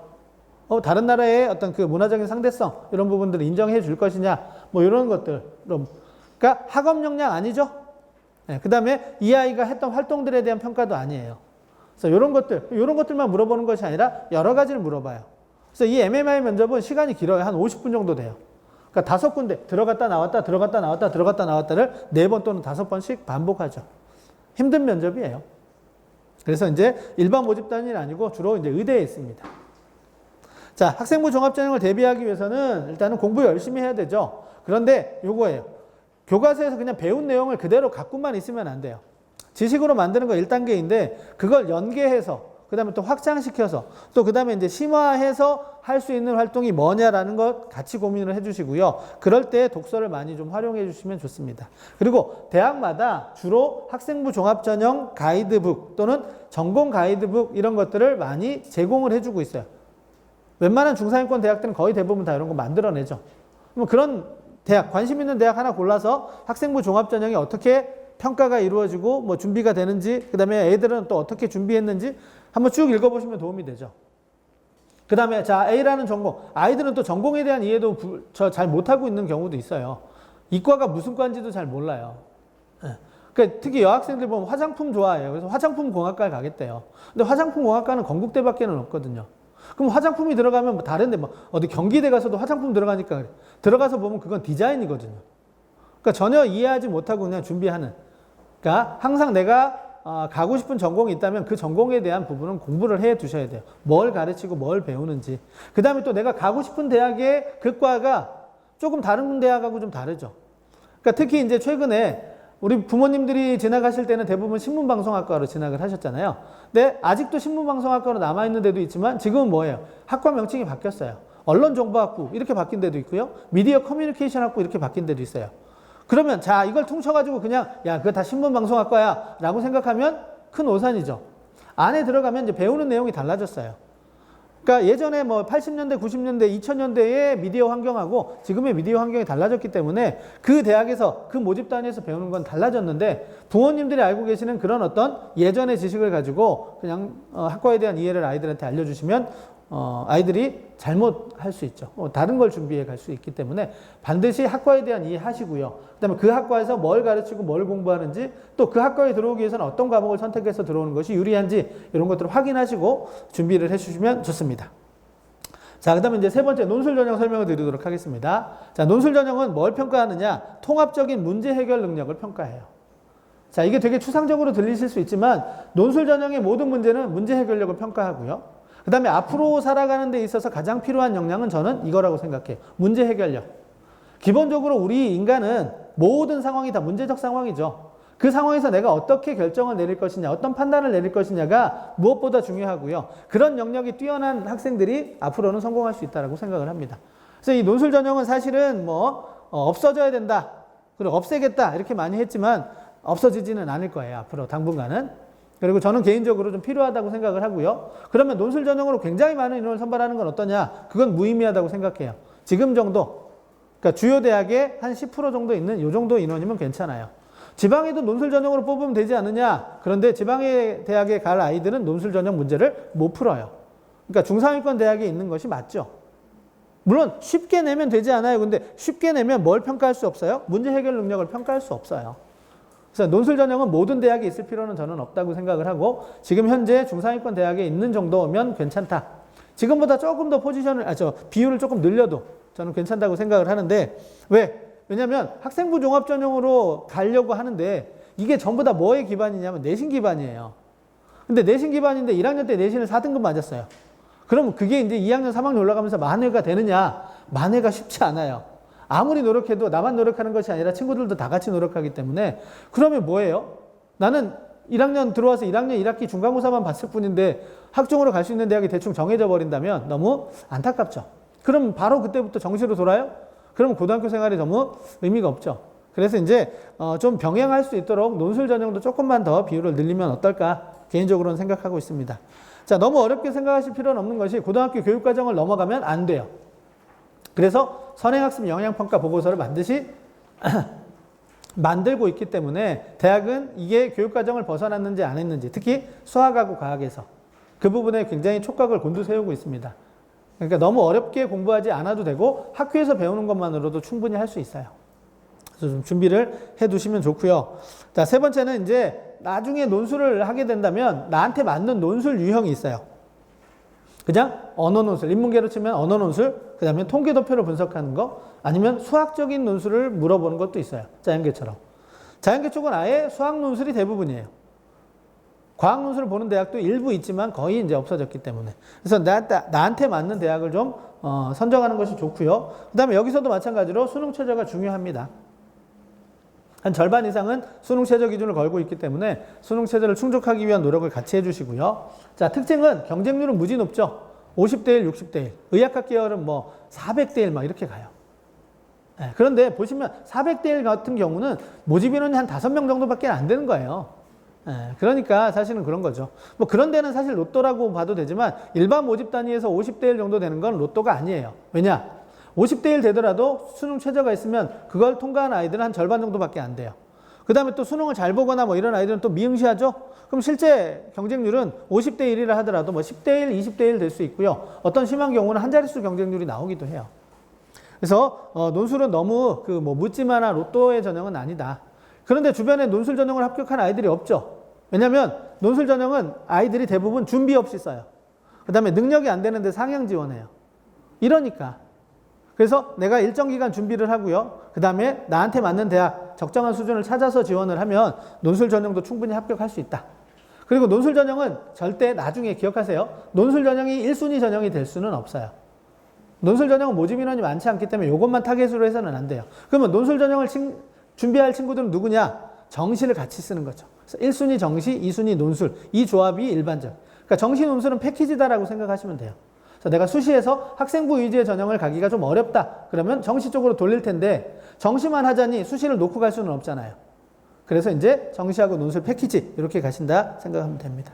자, 주로 이제 서울하고 경기도, 서울 쪽에 집중적으로 돼 있죠. 지방에 있는 대학은 그렇게 많지는 않습니다. 자, 2025학년도에 새로운 대학이 4대학이 들어와요. 근데 그 중에서 이제 뭐예요? 고려대가 들어오죠. 344명이에요. 그러니까 논술 전형에 조금 더 이제 관심을 가져도 되죠. 그동안은 서울대 고대가 이제 지원을 안 했어요. 실시를 안 하고 연세대만 실시했죠. 근데 지금은 연세대, 고려대, 성균관대, 서강대. 자, 그래서 이제 논술 전형에 좀 관심을 가지셔도 된다. 그럼 논술 전형에 관심은 뭐 일찍부터 논술 문제 풀어보고 이러면 좋겠지만, 논술 전형은 특히 자연계 논술은 일단 범위가 있어요. 범위가 이제 뭐 수원수투부터 들어가기 때문에 1학년 아이가 수원수투 진도도 안 나갔는데 논술 문제 풀 수는 없어요. 그래서 착실하게 교과 공부하다가 2학년 겨울방학부터 정도 해주시면 되고요. 인문계 논술도 마찬가지로 뭐 일찍 시작하면 2학년 여름부터 시작해도 되지만 2학년 겨울부터 하셔도 돼요. 다만 논술 전형을 좀 생각하신다면 미리 뭐예요? 논술 전형, 논술 문제가 뭔지는 애들이 좀 알아봐야 되겠죠. 그래서 고등학생이라면 한번 대학에서 발표한 모의 논술 문제라든가 아니면 기출 문제를 한번 풀어보게 하시면 좋아요. 그리고 해설도 다 돼 있기 때문에 그런 걸 쭉 한번 보면 논술 문제가 이런 거구나. 논술 준비하려면 이렇게 하면 되겠네 라는 방향성만 갖고 있어도 그 이후에 하는 수능 공부라든가 아니면 내신 공부라든가 이런 것들은 조금 더 논술에 도움이 될 수 있습니다. 자, 의학학 계열도 많지는 않지만 아직도 좀 있어요. 네, 그렇게 좀 참고하시고, 그 다음에 논술 시험 출제 유형은 아까 말씀을 드렸죠. 자, 인문 논술. 그러니까 우리가 흔히 알고 있는 논술의 가장 일반적인 형태이죠. 자, 뭐, 가와 나를 비교하고 다를 뭐 평가하시오. 뭐 이런 식으로 되는 문제. 이게 이제 이런 대학들이에요, 지금. 그 다음에, 자, 밑에 통계도표 분석을 하거나 수리 논술은 약간 수리적인 요소가 좀 들어가요. 근데 통계도표 분석하는 거는 이제 수학적인 계산을 요하는 것은 아니고요. 글자 그대로 통계 자료를 통해서 그래프나 그 표가 의미하는 바가 뭔지를 해석하는 정도예요. 그게 이제 통계도표를 분석하는 정도이고요. 그 다음에 수리논술은 글자 그대로 수학 문제예요. 그러니까 내가 인문계 학생이지만 수학을 잘한다 그러면 세 번째 칸에 있는 그런 모집 단위들을 써주시면 되고요. 나는 수학을 정말 못한다 그러면 제일 위에 있는 첫 번째 칸을 쓰시면 좋죠. 근데 경영학과를 가고 싶다. 여기 보면 숭실대 경상계열, 뭐 중앙대 경영경제계열, 한양대 상경계열, 수리논술을 봐요. 나는 한양대 경영학과 가고 싶은데 수리논술은 죽어도 못 풀겠어. 그럼 어떻게 해요? 저길 안 쓰시면 되죠. 어딜 쓰면 돼요? 한양대 철학과를 쓰시면 돼요. 근데 한양대는 이제 없어졌을 수도 있어요, 논술이. 그 인원을 줄이기 때문에 나중에 쓰실 때 한양대 철학과는 논술을 안 뽑을 수도 있습니다, 참고로. 자, 그렇게 되면 한양대 그냥 인문 모집 단위로 들어가요. 들어간 다음에 경영학과를 복수 전공하면 되죠. 네, 그런 방식으로 이제 활용하시면 되고요. 그 다음에 교과형 논술이라고 있어요. 보시면 이제 선호도가 좀 낮은 대학들이죠. 수도권에 있는 대학들 주로 있습니다. 그러니까 여기는 논술 문제가 조금 달라요. 쉬운 논술이고 약술형 논술. 그러니까 우리 고등학교에서 시험 보는 서술 논술형 문제 정도 되는 거. 단순 계산하는 정도 뭐 이런 거예요. 그래서 여기는 조금 더 쉬운 논술이기 때문에 한번 내신 성적이나 수능 성적이 한 4등급대 아이들이 한번 도전해 볼 수 있는 그런 전형이라고 생각이 되고요. 저 위에 있는 일반적인 논술은 적어도 수능은 3등급 이상이 나오는 아이들이 좀 하는 것이 좋고, 수능 성적이 부족한 아이들이 논술 문제를 풀기에는 조금은 어렵다. 그러니까 내신은 1단계, 수능은 2단계, 논술은 3단계의 어떤 사고 과정을 요한다라고 생각해 주시면 돼요. 그 수능과의 상관성이 좀 높아요. 특히 자연계는. 그러니까 수능 준비가 안 돼 있는 친구들이 논술을 잘할 확률은 낮다라고 보시면 돼요.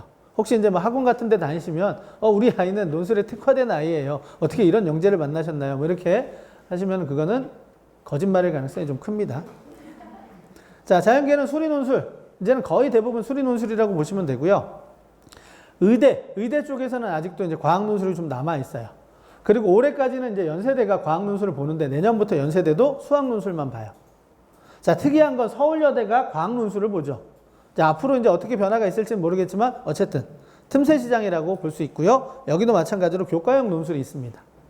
네, 이렇게 이제 자신에게 맞는 논술 유형을 나중에 선택해서 가시면 좋겠다는 말씀을 좀 드리고요. 자, 실기 실적 전형이에요. 흔히 말해서 특기자 전형이죠. 특기자 전형. 자, 특기자 전형은 이제 엄청나게 많이 줄어들었어요. 자, 분야로 놓고 보면 이런 거죠. 어학, 문학, 컴퓨터, 뭐 수학과학 이런 정도. 자, 지금 보면 어학이 176명, 그 다음에 뭐 컴퓨터, 소프트웨어 쪽이 28명, 이런 정도예요. 이게 한 대학이 아니라 전체예요. 그러니까 지금 특기자 전형은 되게 인원이 줄어들었다는 걸 보실 수 있죠. 자, 특기자 전형에서 뭐가 중요하냐? 특기자 전형은 학생부 종합전형하고 비슷하게 평가가 이루어지더라도 다른 것이 뭐냐면 교외 수상, 교외 활동을 평가에 포함을 할 수가 있어요. 그래서 이제 특기자 전형에서는 일단 뭐 외부 대회 나가서 상을 받는 이런 수상 실적도 대입에 반영을 하기 때문에 이런 것들도 같이 해주시면 좋죠. 근데 사실은 특기자 전형으로 가는 아이는 좀 드물어요. 그러니까 너무 적기 때문에 나는 특기자 전형으로 가야지라고 이렇게 생각하는 건 좀 위험할 수 있습니다. 그래서 일반적으로는 아까도 말했지만 학생부 위주의 전형 또는 수능 위주의 전형을 준비하시는 것이 일반적이죠. 자, 보시면 어학 특기자가 이렇게 좀 많아요. 자, 그 다음에 주목하실 거는 이거예요. 혹시 상위권 대학에서 연세대학교 국제인재 전형, 이화여대 국제학 전형이 있어요. 요 전형들은 인원이 제법 많죠. 그래서 요거는 이제 학생부 종합전형하고 병행해서 준비할 수 있기 때문에 상위권 학생들이 특히 외국어에 조금 더 능력이 있는 친구들이라면 같이 준비를 하면 도움이 될 거라고 생각이 됩니다. 자, 이렇게 하고요. 그 다음에 정시 모집을 보여드리면 정시는 가나다군 한 번씩 총 3번 할 수 있고요. 대부분 수능 100%고요. 그 다음에 계산은 우리 아이가 맞은 수능 성적표에 있는 그 성적표를 단순합으로 하면 그대로 반영하는 대학은 없어요. 그러니까 영역별 반영 비율에 따라서 대학마다 다 환산식이 다 다르죠. 그래서 우리 아이 표점 합이 뭐 370점인데 뭐 100분위가 260인데 이런 거는 전혀 의미가 없는 점수죠. 더 의미 없는 건 뭐예요? 원점수죠. 수능 끝나고 나면 우리 아이 원점수 보니까 뭐 국어 몇 개 틀리고 수학 몇 개 틀리고 그래서 원점수로 계산해요. 원점수는 일단 성적표에서 공개도 안 해줘요.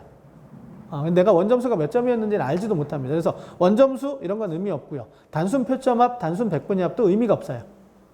그래서 계산식을 반드시 나중에 정시에서 돌려봐야 되고요. 정시에서는 합부를 결정하는 점수는 대학별 환산 점수다. 어느 대학은 1000점 만점, 어느 대학은 뭐 500점 만점. 그래서 대학마다 다 점수도 다 달라요.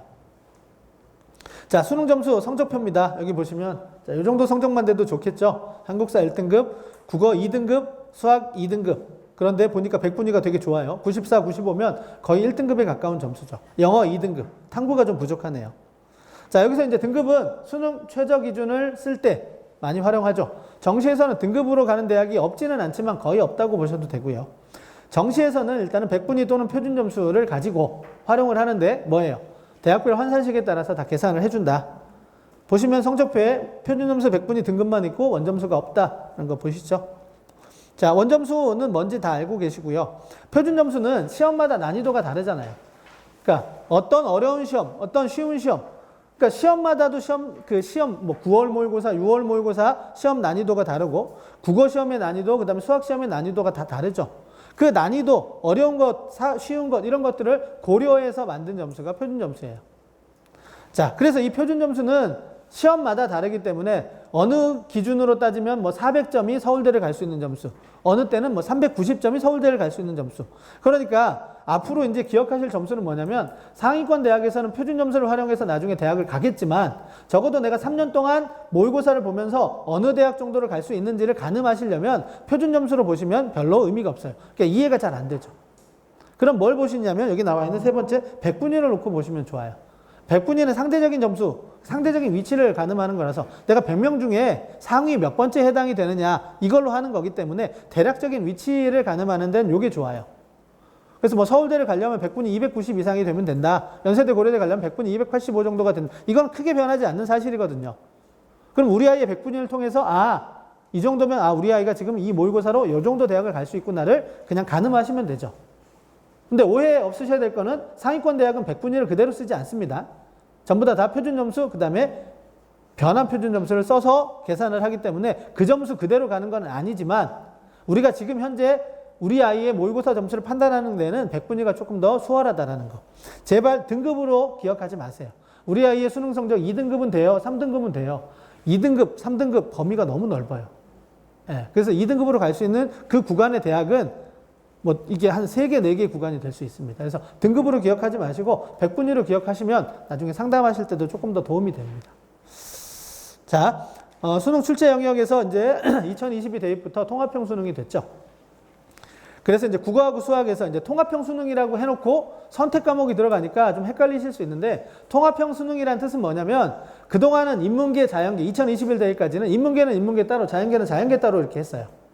그랬던 걸 이제 하나의 체계로 통합을 시킨 거죠. 그래서 이제 통합형 수능이 되는 거예요. 그런데 이제 국어는 독서 문학을 공통으로, 그 다음에 언매하고 화작 중에 하나를 선택하는 거고요. 수학은 수원 수투를 공통으로 하고 확통, 미적, 기하 셋 중에 하나를 선택하는 거죠.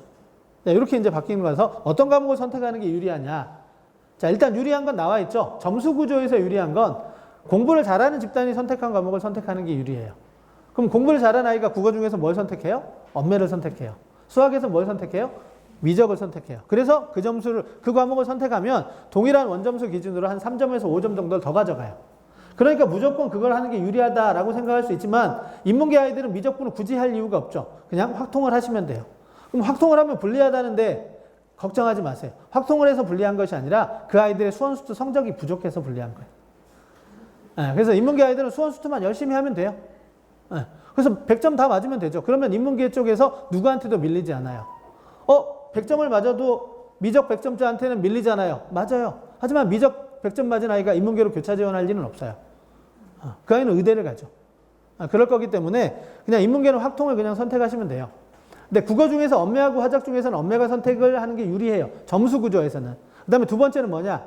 언매는 언어, 문법을 기반으로 하기 때문에 지식이 있으면 빨리 풀 수 있어요. 그러니까 빨리 풀고 남는 시간을 독서 문학에 투자하면 조금 더 고득점을 얻을 수 있어요. 전략적으로 유용하죠.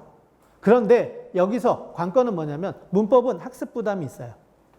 심한 경우는 사탐의 한 과목으로 취급하는 아이들도 있어요. 이렇게 부담스러운 아이라면 안 하는 게 좋아요. 그냥 화작을 선택하면 좋고, 화작은 학습 부담이 적어요. 그럼 화작을 선택하면 3점이 불리하다면서요. 언매를 공부해서 그 3점을 더 올릴 시간에 다른 영역 공부를 해가지고 다른 과목에서 올리면 돼요. 그러니까 부담스럽게 언매를 잘할 수 있으면 하면 되지만 언매를 잘할 자신이 없으면 화작을 선택하시고 부담 적게 가시고 다른 과목에서 공부를 더 점수를 올려주시면 된다는 말씀을 좀 드리도록 하겠습니다. 자, 통합형 수능 얘기는 아까 설명을 좀 드렸고요. 자, 문항수, 그 다음에 시험 시간 이런 것들은 좀 알고 계셔야 되죠. 일단 배점은 대부분 2점, 3점이고 수학만 4점이 들어갑니다. 자, 통합형 수능에 따라서 국어, 수학의 배점을 보시면 4분의 3이 뭐예요? 공통 과목이에요. 그러니까 뭘 잘해야 돼요? 공통 과목을 잘해야 되죠. 그런데도 애들 중에는 공부하기 싫어하는 애들 중에는 자꾸 이것만 고민해요.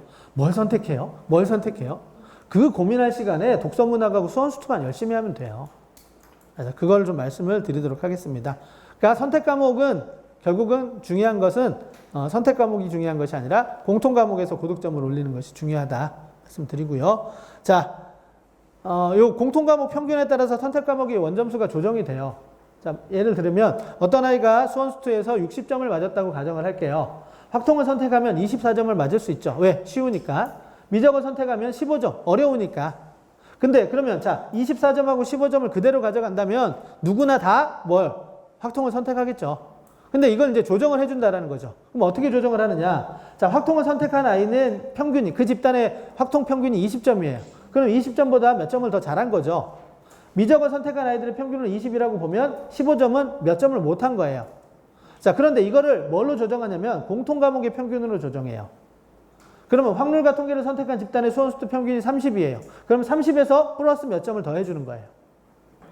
자, 이거는 뭐예요? 미적은 평균이 50이에요. 그럼 50에서 마이너스 몇 점을 해주는 거예요. 그러니까 뭐예요? 미적분은 올라가는 느낌이 들죠? 확통은 그렇게 올라가지 않는 느낌이 들죠. 오히려 내가 맞은 점수보다 떨어지는 느낌이 들어요. 그래서 이렇게 어려운 과목을 선택하는 경우가 조정이 되는 건데, 그건 뭐냐면 이 집단이, 즉 다시 말해서 확률과 통계하고 미적분의 점수 차이는 어디서 나오는 거예요? 저 집단의 수원 수투 점수가 너무 낮아요. 그러니까 확률과 통계를 선택한 아이들은 무조건 수원 수투 성적만 높으면 1등급, 2등급 가져갈 수 있습니다. 네, 인원이 많지는 않죠, 아직까지는. 그리고 대부분이 다 1, 2등급을 누가 가져가요? 미적 선택자가 가져가요.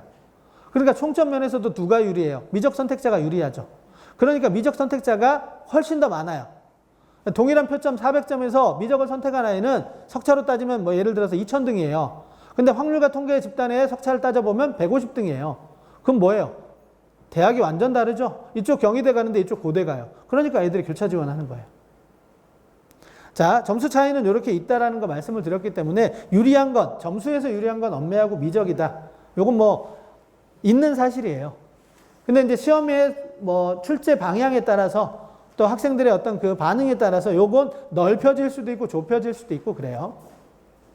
자, 수능 점수 활용 지표. 대학에서 수능을 이제 반영할 때 어떤 대학은 표준 점수를 반영하고요. 어떤 대학은 백분위를 반영하고 어떤 대학은 표준 점수, 변환 표준 점수를 써요. 표준 점수를 반영하는 대표적인 대학은 서울대학교, 홍익대학교가 있어요. 서울에 있는 대학 중에. 백분위를 반영하는 데는 보시면 서울에 있는 대학 중에서도 일부 있지만 수도권에 있는 대학들이에요. 자, 그러면 대부분 선호도가 높은 서울 소재 중상위권 대학은 다 뭐예요? 표준 플러스 변표예요. 그러니까 국어하고 수학은 표준 점수를 그대로 반영하고 탐구는 변환 표준 점수를 써요. 이유는 뭘까요? 탐구는 과목마다 유불리가 있죠. 어떤 과목은 쉽고 어떤 과목은 어려워요.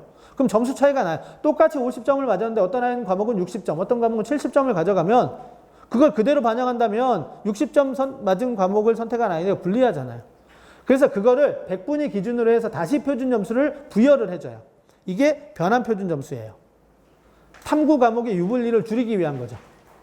그래서 나중에 정시를 쓰실 때는 이 변환 표준 점수가 대학에서 발표가 되면 그때부터 이제 그걸 계산을 해보셔야 되는 거예요.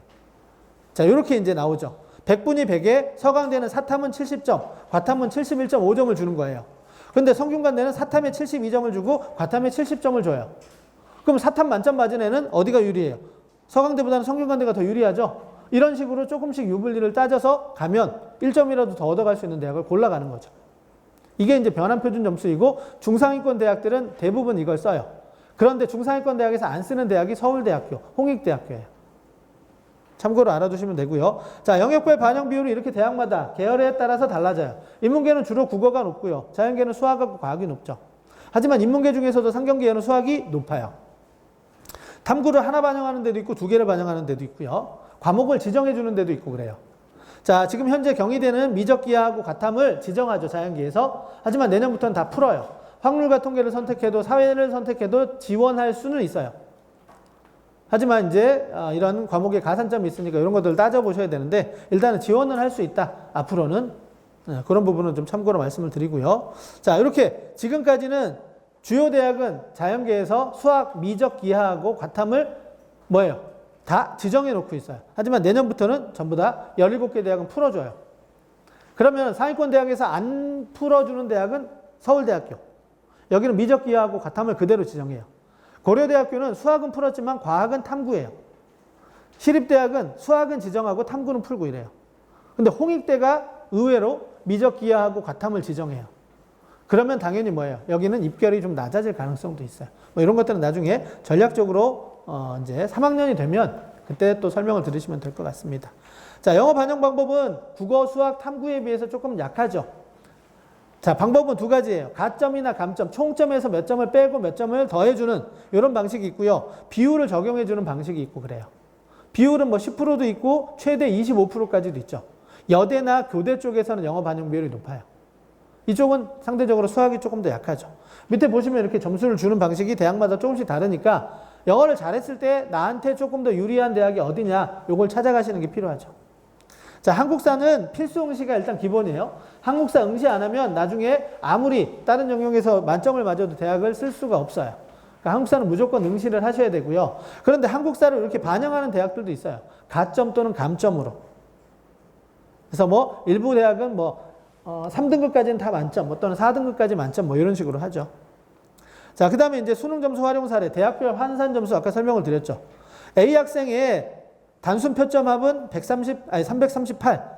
그 다음에 백분위 합은 209.5예요. 근데 지금 밑에 땡땡 대학을 지원하려고 보니까 활용 지표가 뭐예요? 백분위로 돼 있죠. 그럼 백분위 점수 보니까 얘 A 학생은 209.5예요. 그냥 단순히 합을 했더니 B 학생은 몇 점이냐면 200점이에요. 그러면 단순 합으로 놓고 보면 A 학생이 9.5점이나 높죠. 그런데 밑에 반영 비율을 고려해서 대학 환산 점수를 계산했더니 B 학생이 오히려 한 3점 정도 더 높아요. 이유는 뭔가 봤더니 수학이 40%예요. 그런데 이 아이들의 수학 성적을 보니까 B 학생이 백분위가 87이에요. A 학생은 64밖에 안 되죠. 그래서 결국은 반영 비율이 높은 그 영역을 잘한 아이가 환산 점수에서 뒤집는다라는 거죠. 그래서 일반 점수의 합으로는 안 된다는 거죠. 그러니까 꼭 반드시 대학별 환산식에 따라서 계산을 해봐야 된다는 거. 이런 거예요. 지금 다 대학마다 식이 있어요. 이건 서강대학교 예시인데 이렇게 여기에 따라서 이제 다 점수를 넣으면 되죠. 일일이 다 계산해 보실 필요 없어요. 대학마다 이제 친절한 대학들은 내 점수를 하면 다 계산해 줘요. 그리고 이제 서울시교육청에서 운영하고 있는 센진학이라든가 아니면 다른 사설기관에서도 점수만 넣으면 다 대학별의 환산식에 따라서 계산을 해주고요. 최근에 이제 서울시교육청 센진학은 정시에서 지원 참고점을 환산 점수로 공개를 해줘요. 그러니까 예전에는 뭐 그냥 똑같이 표준 점수 또는 백분위로 했는데 이제는 이 대학 기준으로 뭐 지원 참고점이 몇 점이다. 그래서 뭐 A 대학은 720점, 뭐 B 대학은 550점, 뭐 이런 식으로 기준이 다르니까 이렇게 공개를 해주기 때문에 나중에 정시 지원하실 때 센진학에서 발표되는 그 지원 참고점을 가지고 우리 아이의 계산식을 통한 환산 점수하고 비교해 보시면 좋을 것 같습니다. 자, 그 다음에 사회통합 전형은 뭐 그냥 간단히 좀 넘어갈게요. 이거 뭐 고린기회 전형 이런 거 알고 계시죠? 인원이 조금씩 늘어나고 있어요. 네. 보시면 이렇게 이제 수시 쪽에서 조금 더 많이 선발을 하고요. 인원은 요 정도. 정원에, 전체 정원에 다 합하면 아마 전체 한 10% 정도는 될 거예요. 그래서 자격이 되는 분들은 반드시 확인하실 필요가 있는데 나중에 자격이 된다고 해서 6개를 다 이걸로 쓰시는 건 좀 곤란해요. 왜냐하면 여기는 모집 단위별 모집 인원이 적기 때문에 의외성이 많아요. 그러니까 어느 해는 2등급대가 올 수도 있고요. 어느 해는 4등급대가 올 수도 있기 때문에 이걸 활용하는 건 좋지만 6개를 다 쓰기보다는 뭐 일반적인 예측이 가능한 일반 전형들과 병행해서 쓰는 것이 좀 필요할 것 같아요. 자, 보시면 서울권에 있는 대학은 교과 전형보다는 종합하고 수능이 많다라는 거. 그러니까 서울에 있는 대학을 사회통합 전형으로 좀 희망하겠다 그러면 학교 생활 열심히 하고 또는 수능 공부를 열심히 하고 둘 중에 하나는 하셔야 된다는 거죠. 자, 특성화고 졸업자 전형은 일단은 지원 자격이 돼야 돼요. 그리고 동일 계열로만 지원할 수 있어요.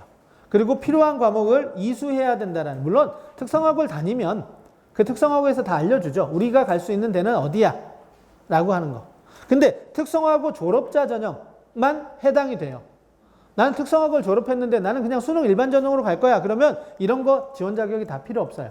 그러니까 이 전형에 쓸 때만 이런 지원 자격이 필요하다라는 거죠. 그래서 이렇게 동일 계열이 있어요. 대학마다 다 특성화고 졸업자 전형이 있는 거는 이과에 들어오려면 이런 전공을 고등학교 때 했어야 된다는 걸 안내해 주니까 요걸 일치시키면 되죠. 자, 이제 세 번째 고교 학점제에 대한 이야기를 좀 하도록 하겠습니다. 자, 뒤에 이제 선택 과목 얘기가 있기 때문에 아마 거기서도 좀 이루어질 수도 있어서 좀 간단하게 고교 학점제에 대한 설명을 하고 이제 네 번째로 넘어가도록 하겠습니다. 고교 학점제란 뭐냐면 이렇게 이제 뭐 읽어보시면 되죠. 네. 그러니까 이수 기준에 도달해. 내가 선택 과목을 선택하고 이수 기준에 도달해서 그 학점을 취득하면 그 학점이 이제 기준 학점이 다 차면 졸업을 할 수 있다는 게 고교 학점제예요. 그래서 이제 고교 학점제는 뭐냐면 어떤 과목을 선택하더라도 학점만 채우면 되기 때문에 이왕이면 뭐야? 학생들 너희들이 좋아하는 과목, 필요한 과목들을 선택해서 들어라. 대신 그 선택 과목을 들었을 때는 그 과목에서 필요한 성취 기준에 도달해야 된다. 그렇지 않으면 과목을 들었다라는 것만으로 졸업이 되지는 않는다는 거죠. 이게 이제 고교 학점제이고요. 최근에 이제 변화되는 대입제도의 변화를 보시면, 자, 2022 대입부터 이제 2021호 교육과정에 입시가 적용이 됐고요.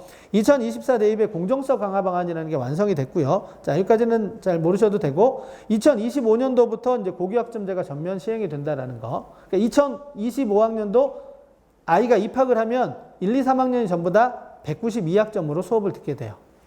자, 그리고 이제 2025년에 입학한 학생들을 위한 대입이 2028 대입이죠.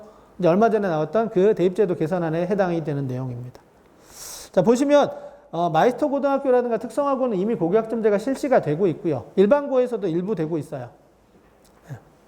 그리고 이제 지금 현재 교육과정은 2015 교육과정이다. 요거 이제 오해하지 않으셔야 돼요. 지금 1학년 입학한 아이들, 내년에 입학하는 아이들까지 2015 교육과정이에요. 그리고 2025년도에 입학하는 아이들부터 2022 교육과정이 적용이 돼요. 그러니까 2025년이 되면 1학년은 2022 교육과정, 2, 3학년은 2015 교육과정. 그럼 교육과정이 다르다는 얘기는 뭐예요? 서로 배우는 과목이 달라요. 근데 오해 없으셔야 돼요. 올해 고등학교 입학한 학생들이 자꾸 고교 학점제 부분 도입 얘기 나오니까 우리가 배우는 과목이 2, 3학년하고 다르지 않느냐라고 이렇게 생각할 수 있는데 그렇지 않다라는 거죠. 그리고 이제 올해 말에 이제 2028학년도 대입 방향이 발표가 이제 됐죠. 대입제도 개선안이 나왔으니까 조금 이따 그거 정리 한번 해보도록 하겠습니다. 자, 고교 학점제 단계적 이행 로드맵을 보면 올해 1학년 아이들부터 이제 192학점이 실시가 됐어요. 2학년하고 3학년은 204단이에요. 그러니까 뭐예요? 일주일에 배우는 수업 시간이 지금 2, 3학년은 34시간이고요. 1학년만 32시간이에요. 쉽게 말하면 집에 일찍 가는 날이 3일이에요. 네. 내년에는 1, 2학년, 그다음에 후년에는 1, 2, 3학년 이렇게 되죠. 자, 평가 같은 경우는 지금 현재 고등학생들은 전부 다 뭐예요? 공통 과목하고 일반 선택 과목은 등급이 나가요. 진로 선택 과목은 등급이 안 나가죠. 그리고 이제 2025학년도부터는 모든 과목을 다 이제 성취평가제로 하기로 했는데 제동이 걸렸죠. 그래서 이제 28 대입제도 개선안에 따르면 모든 과목이 이제 뭐예요? 상대평가하고 성취도 평가를 병기하게 돼 있죠.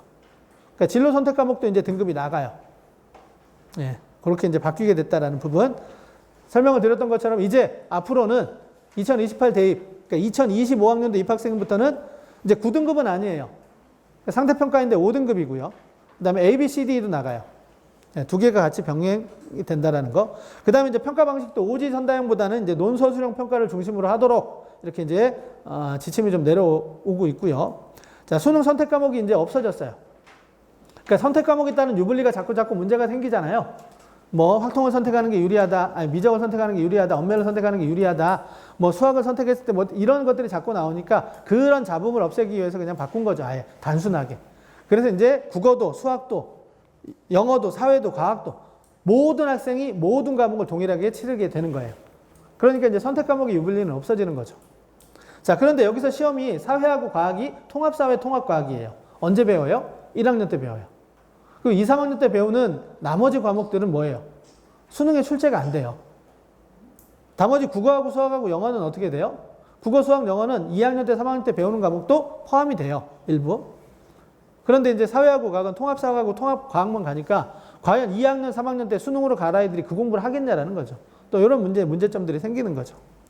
그 다음에 이제 변별력 얘기가 나오니까 자연계 학생들을 위해서 이렇게 심화 수학이라는 걸 따로 두는 거예요. 그래서 미적분 투하고 기하를 이제 시험을 볼 수 있도록. 그럼 상위권 대학에서는 이걸 지정할 가능성이 크죠. 네. 그럼 이걸 해야 돼요. 근데 이걸 이제 뭐하고 선택 과목을 묶었냐면 제2외국어하고 묶어놨어요. 웃기죠. 제2외국어하고 이걸 묶어놨어요. 그럼 둘 중에 하나 선택해야 되기 때문에 지금 기준이라면 자연계, 서울대 자연계에 가려면 이걸 선택해야 되죠. 만약에 지정을 한다면. 근데 서울대 인문계에 가려면 지금 현재 기준이라면 제2외국어를 응시해야 돼요. 그럼 둘 중에 하나만 해야 되니까 최상위권 자연계 아이들은 서울대를 교차 지원하기가 어려워질 수도 있는 거죠. 근데 그거는 앞으로 이제 발표되는 서울대 입시 제도를 좀 참고하셔야 될 것 같고요. 아직 확정된 건 아니지만 뭐 거의 그대로 확정될 가능성이 크겠죠. 여러 가지로 지금 목소리들이 좀 나오고 있습니다. 앞으로 언론 보도를 통해서 어떻게 달라지는지 한번 확인하시면 좋을 것 같습니다. 자, 학점제도형 학사제도는 부모님 대학 다니실 때처럼 똑같아요. 수강 신청하고요. 그 과목 이수하면 돼요. 근데 이수를 못하면 이제 다시 나머지 공부 같은 거 해야죠. 보충 수업 같은 거 들어야 돼요. 근데 지금은 원칙적으로 말씀을 드리면 출석만 하면 졸업이 돼요. 그러니까 수업 일수만 채우면요. 근데 앞으로는 이게 출석만 돼서는 안 돼요. 시험을 봐야 돼요. 그리고 과목 출석률이죠. 학교에 나와서 그냥 출석하고 1교시도 안 듣고 가는 애들이 있어요. 지금까지는 졸업이 되지만 앞으로 고교학점제가 도입이 되면 이 아이들은 원칙적으로 졸업이 안 돼요. 왜? 과목 수업을 안 들었잖아요. 그리고 이 아이들은 당연히 공부를 안 했으니까 시험 봐야 40점을 못 맞겠죠? 그럼 또 졸업이 안 되는 거예요. 근데 이게 이제 앞으로 고등학교에서 얼마나 강하게 실시를 할 거냐에 따라서 좀 달라지겠죠. 자, 지금 현재 204단위, 그 다음에 고교학점제가 도입이 되는 지금 1학년 학생들부터는 192학점. 시간이 달라지고요. 그래서 필수 이수 단위에 이렇게 변화가 있어요. 그리고 앞으로는 이제 학기 단위로 과목을 편성하게 돼요. 그러니까 1년 통으로 듣는 과목이 없어지죠. 2025학년도 입학생부터. 네. 기본 이수학점은 이제 4학점으로 운영이 되고요. 그래서 보시면 선택 과목이 지금 현재는 이렇게 일반 선택, 진로 선택, 전문교과 원, 이게 이제 일반고에서 주로 듣는 선택 과목들입니다. 전문교과 원은 원래 이제 특목고 교육과정이지만 일반고에서도 이제 개설할 수가 있게 됐죠. 그런데 2022 교육과정부터는 이렇게 바뀌어요. 일반 선택, 융합 선택, 진로 선택. 네, 그러니까 지금 현재 중학교 2학년인가요? 2학년이 해당이 되겠죠? 이 학생들부터는 이제 오른쪽에 있는 선택 과목의 명칭을 활용하셔야 되고요. 과목도 이렇게 지금 현재는 보시면 과목명이 이런 것들이에요. 지금 배우는 것들은. 그 다음에 이제 전문교과 원이 이렇게 된, 이게 지금 현재 1, 2, 3학년이 배우는 거고요. 앞으로 이제 2025학년도 입학하는 아이들은 과목명이 달라져요. 뭐 주제탐구 독서, 문학과 영상 이런 게 이제 들어오는 거죠. 지금 없는 과목이. 그리고 보시면 공통과목도 공통국어 1, 2 이렇게 나누죠. 그러니까 학기로 끊는 거예요. 자, 이제 마지막 슬기로운 고교생활과 대입 준비를 하고 이제 오늘 설명을 마치도록 하겠습니다. 자, 첫 번째 고등학교 입학하시면요. 이걸 먼저 생각하셔야 돼요. 우리 아이한테 맞는 전형이 뭐냐. 전형 선택의 방향성에 대한 고민을 좀 해주실 필요가 있습니다. 자, 경희대 전형계획 기준으로 좀 살펴드리면 교과로 10.6%를 종합으로 28.7%를 논술로 8.8%를 선발을 해요. 그런데 수능으로는 40%를 선발해요. 자, 그러면 단일 전형으로 놓고 보면 뭐가 제일 많아요? 수능이 제일 많죠. 수시하고 정시 비교하면 수시가 55.7, 정시가 44.3이에요. 수시가 많죠. 그러니까 자, 수시. 그런데 교과하고 종합하고 논술하고 세 개를 다 쓰는 아이는 없죠. 경희대 때 이렇게 세 장의 카드를 다 쓰는 아이는 아버지가 경희대 교수인 경우밖에 없어요. 등록금을 안 내니까. 그렇지 않으면 셋 중에 하나를 선택하게 돼요. 그럼 결국은 제일 많은 종합을 선택한다 하더라도 뭐예요? 수능하고 비교하면 비율적으로는 수능이 훨씬 더 많은 거죠. 이게 경희대만의 문제가 아니라 서울 소재 중상위권 대학은 대부분 다 이래요. 네. 자, 그러면 수시가 많아서 수시가 대세이고 학종이 대세, 옛날에는 이랬는데 정말 그러냐라는 거죠. 이제 앞으로에는 전략적으로만 놓고 보면 전형별 모집 인원이 이렇게 선호도에 있는 대학에 따라서 다르기 때문에 좀 다르게 생각을 하셔야 된다는 거고요. 자, 그 다음에 요 맨 왼쪽에 있는 건 중앙대, 그 다음에 가운데는 동국대, 마지막에는 광운대학교 입시 결과예요. 자, 어느 해인지는 중요하지 않아요. 대략적으로 보시면 저쪽은 2등급, 그 다음에 이쪽은 2.5등급, 이쪽은 3등급이 넘어간다. 입시 결과에 학생부 종합전형임에도 불구하고 교과를 중심으로 선발하지 않았음에도 불구하고 합격자들의 교과 성적을 보니까 차이가 있더라는 거죠. 왜냐하면 내신은 아직까지 상대평가니까요. 그런데 만약에 맨 왼쪽에 있는 이 광운대 합격생이 중앙대를 학종으로 쓴다면 합격할 수 있을까요? 반드시 떨어진다라고는 못하지만 쉽지는 않을 거라는 거죠. 근데 이 친구가 더 상위권 대학에 가고 싶다면요. 학종으로 준비하기엔 조금 어려울 수 있죠. 근데 이 친구가 모의고사가 다 잘 나와요. 그래도 학종으로 준비를 해야 될 거냐라는 거죠. 자, 더 낮은 4등급, 5등급 대 아이들은 이 대학을 갈 수도 없는 거죠. 그래서 결국은 뭐냐면 개개인의 상황과 성향에 따라서 전형 선택이 달라져야 된다는 거예요.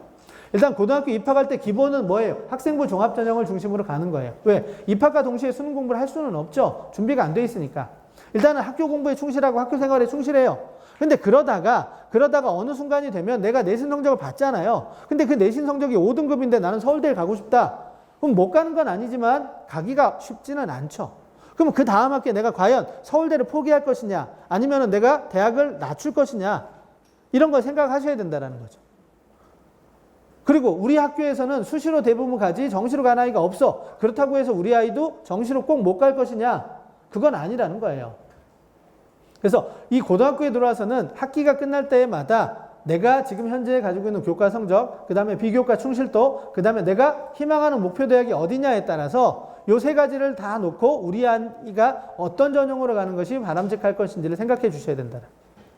자, 그걸 좀 말씀을 드리고요. 고등학교 생활에서 가장 중요한 활동은 뭐냐? 이거예요. 내신 성적. 첫 번째죠. 두 번째는 모의고사 대비 수능 공부.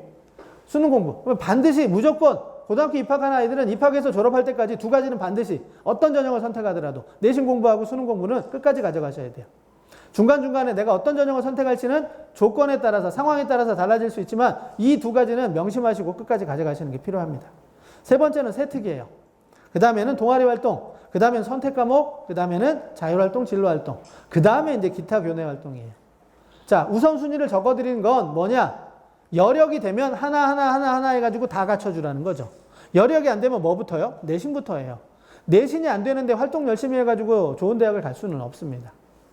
그래서 우선순위에 따라서 항상 준비를 좀 해주시면 좋다라는 말씀을 드리고요. 자, 오늘 설명했던 내용들을 쭉 이렇게 정리하면 이렇게 됩니다. 그러니까 앞으로 성공적인 고등학교 생활을 하려면 학교 내신 성적 관리 신경 써주시고요. 세특 관리 해주시고 필요한 과목 선택해 주시고요. 또 세특 관리해 주시고 창체 활동 준비해 주시고요. 평소 공부 습관은 수능 공부 습관으로 해 주시고 마지막 내신하고 세특, 모의고사, 목표대학, 도달도 이런 것들을 비교해서 전형을 설계해 주시면 우리 아이한테 맞는 전형이 나올 거라고 생각을 합니다. 자, 지금까지 긴 시간 설명을 드렸는데 도움이 좀 되셨나요? 예, 자, 도움이 되셨으면 오늘 제 설명회를 들으신 우리 학부모님들의 자녀분들이 모두가 다 원하는 대학에 합격하기를 바라면서 오늘 설명회 마치도록 하겠습니다. 고맙습니다.